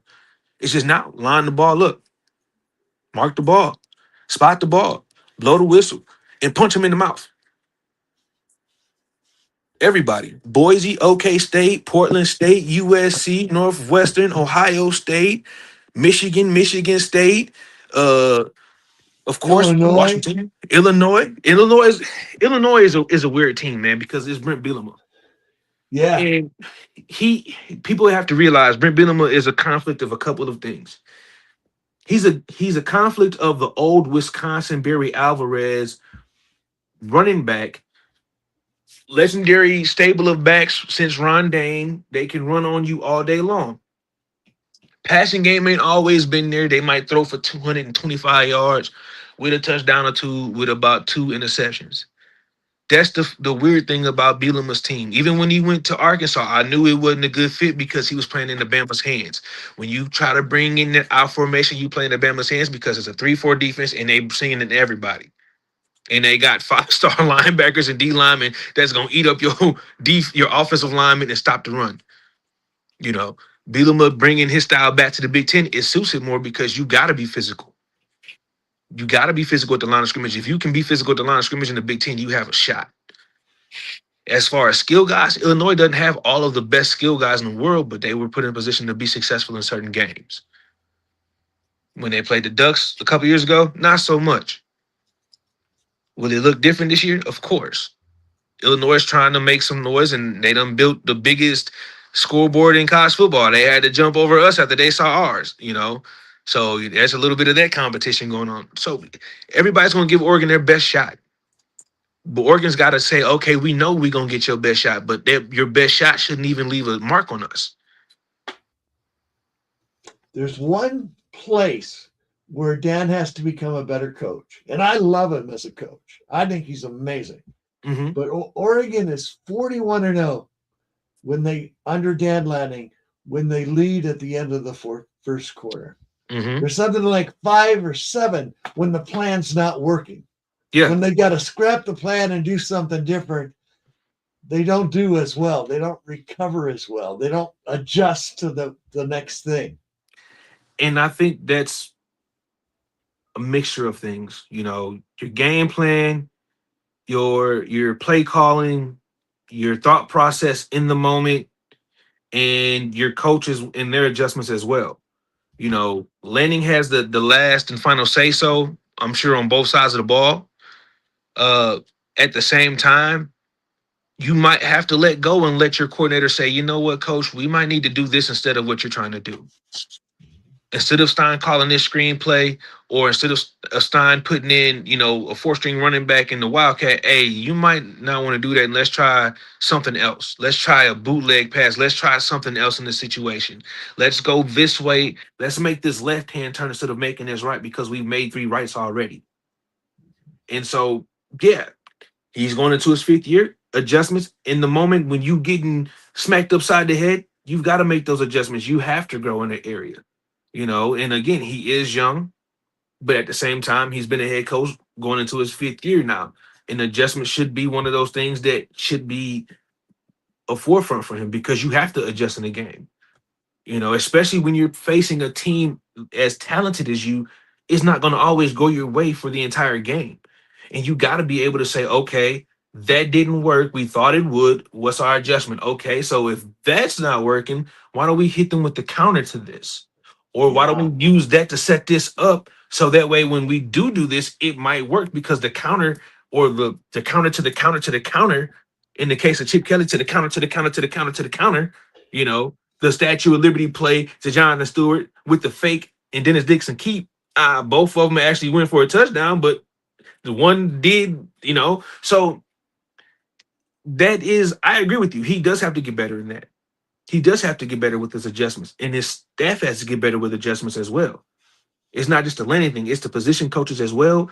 It's the coordinators, and we got to see how our coordinators come out and do. I have a lot more faith in Hampton, because Hampton's been a defensive coordinator before. And a good one. Yeah, he just came into a situation where he had to work with Tosh, because Tosh was going to get that spot, because Tosh is the reason Lanning is where he's at. Tosh believed in Lanning. Kirby believed in Lanning. So Tosh wanted to come back. And when people fail to realize, Tosh could have been a Duck twice before Lanning called.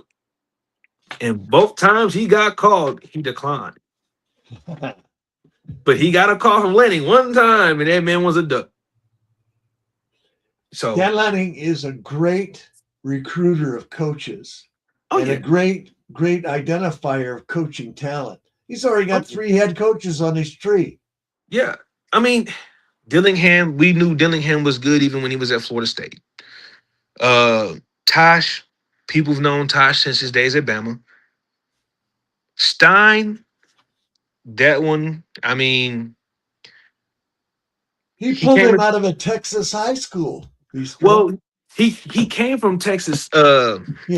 Texas San Antonio. Prior to that, he coached at Lake Travis, the high school Baker Mayfield's from. Yeah. And Lake Travis at one point was winning state championships like every year. They are a pipeline. That's where Garrett Wilson went to high school. It's in the Austin area. So he's seen D1 talent on his team and D1 talent from Austin Westlake, where the quarterback that was at Clemson went to high school. So, he's not a terrible coach. Some of his situational awareness play calling, I didn't agree with. I think he has a deep bag when it comes to play calling. I just think he chose the wrong plays out that bag sometimes. But I don't necessarily hate him. I just think some of his decision making wasn't the best. Now, Lanning, if people haven't realized it, Lanning has created strong ties to the state of Texas. Junior Adams recruited Texas well. We even sent Locke to Texas. Samples? But the thing with Samples is Samples' dad is a Texas high school coaching football legend. Yeah. DeCorian Moore played football for Samples' dad. Samples coached with his dad. I think, did he coach? No, I don't think Samples did coach with his dad. But his dad's been coaching for 30 plus years. Most of it at Duncanville High School. Well, he coached at Dallas Lincoln. Then he coached at Dallas Skyline. Then he coached at Duncanville. Okay. But he's made it to state at Lincoln and lost. And then he lost at Duncanville. His first state championship at Duncanville, they lost on a Hail Mary to North Shore.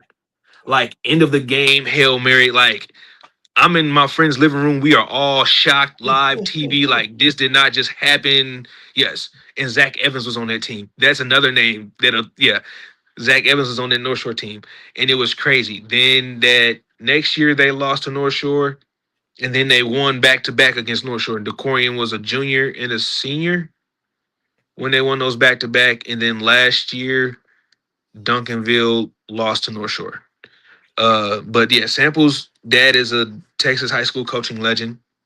And then Marion's from Arlington. So Arlington and Duncanville are literally about 15, 20 minutes away from each other.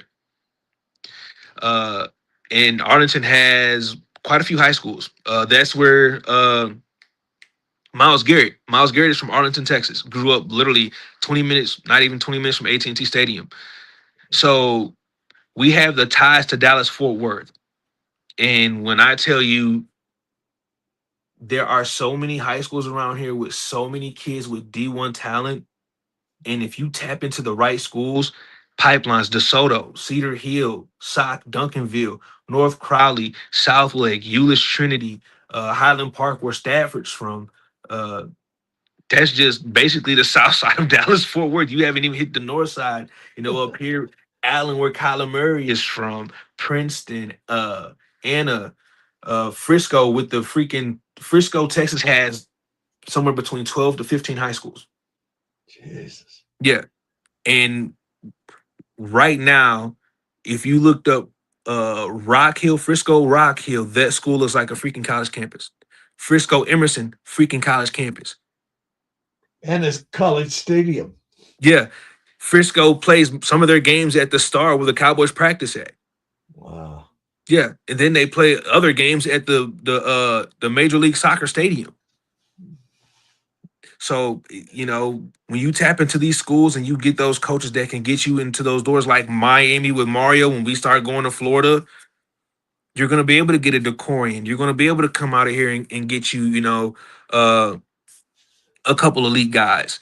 And we're going to start seeing that more, especially if Merringer does well this year with his play calling and Sample stays, it's going to only be better for Oregon in recruiting in Texas, especially with USC trying to put a fence around California. I mean, but we'll see how well that works. When we go to the Coliseum, we might tear that fence down. Yeah, September 26th. They can put a real dent in Lincoln Riley's future if that's a decisive game where they punch him in the mouth. I mean, it's kind of weird that it's kind of shaping up to be like last year's whiteout situation with Penn State. If we beat USC, it could potentially snowball to where Lincoln Riley is gone kind of in the same fashion that James Franklin's gone from Penn State last year. It just, for me, honestly, it's controlling the game when we go to LA, running the ball, keeping Lincoln Riley's offense off the field. Yeah. If you keep Lincoln Riley's offense off the field, it's like Peyton Manning. When you run the ball and keep Peyton Manning off the field, you have a better chance of beating them. Keeping them off the field and scoring touchdowns, better chance of beating them. Running the ball, scoring touchdowns, and then your defense can stop them. Oh, that just the chances just got way better. So, I mean, that's what I'm expecting to see when we go into LA. Honestly, winning in the trenches, havoc and explosion. You gotta win in the trenches. I mean, that's been the biggest indicator for so long. Is you've got to at least control the trenches, and then once they got expounded to you got to control the trenches, but as well have the elite players in space. Well, now we've got it all. So now let's put it all together. B, you are a treasure. Oregon fans love you. I love you. I'm glad to have you on the show. Appreciate it. And we got to keep doing this. It's going to be the most fascinating year of Oregon football ever. And buckle up. Buckle up, man. I love everybody back, man. It's all Duck love, as we say, I appreciate everybody, man, because when I come to Eugene, they always show me love and they look out for me and whoever's with me. When I can return the favor, I always try to, best ability. And I tell everybody, shoot me a DM. If you want to talk sports, do so. I get DMs daily from people, Dale included, and he's always talking to me about having me on the show. And I will always be grateful to come back, man. And I appreciate you for having me on a Saturday. Well, we'll always be grateful to have you. I'm looking forward one day to getting down to Texas and seeing some of that high school football firsthand. I want to experience that. Matter of fact, next weekend they have Jinx, Oklahoma is playing South Lake Carroll. Like, Wow. yeah, they get some of those big matchups, and then next weekend DeSoto's going to St. Thomas Aquinas. So yeah, it's that time of year, man. Come on down. We can pick a high school. You know, it's plenty of games to go to. Yeah. And experience some real Texas barbecue. Woo. Hey, it's gonna be something that's gonna knock your shoes off. I ain't gonna tell you no story. Don't never. That's awesome. Have a great day and a great weekend, B-Stro. I appreciate you. You as well. As always, go Ducks and peace out. Take care.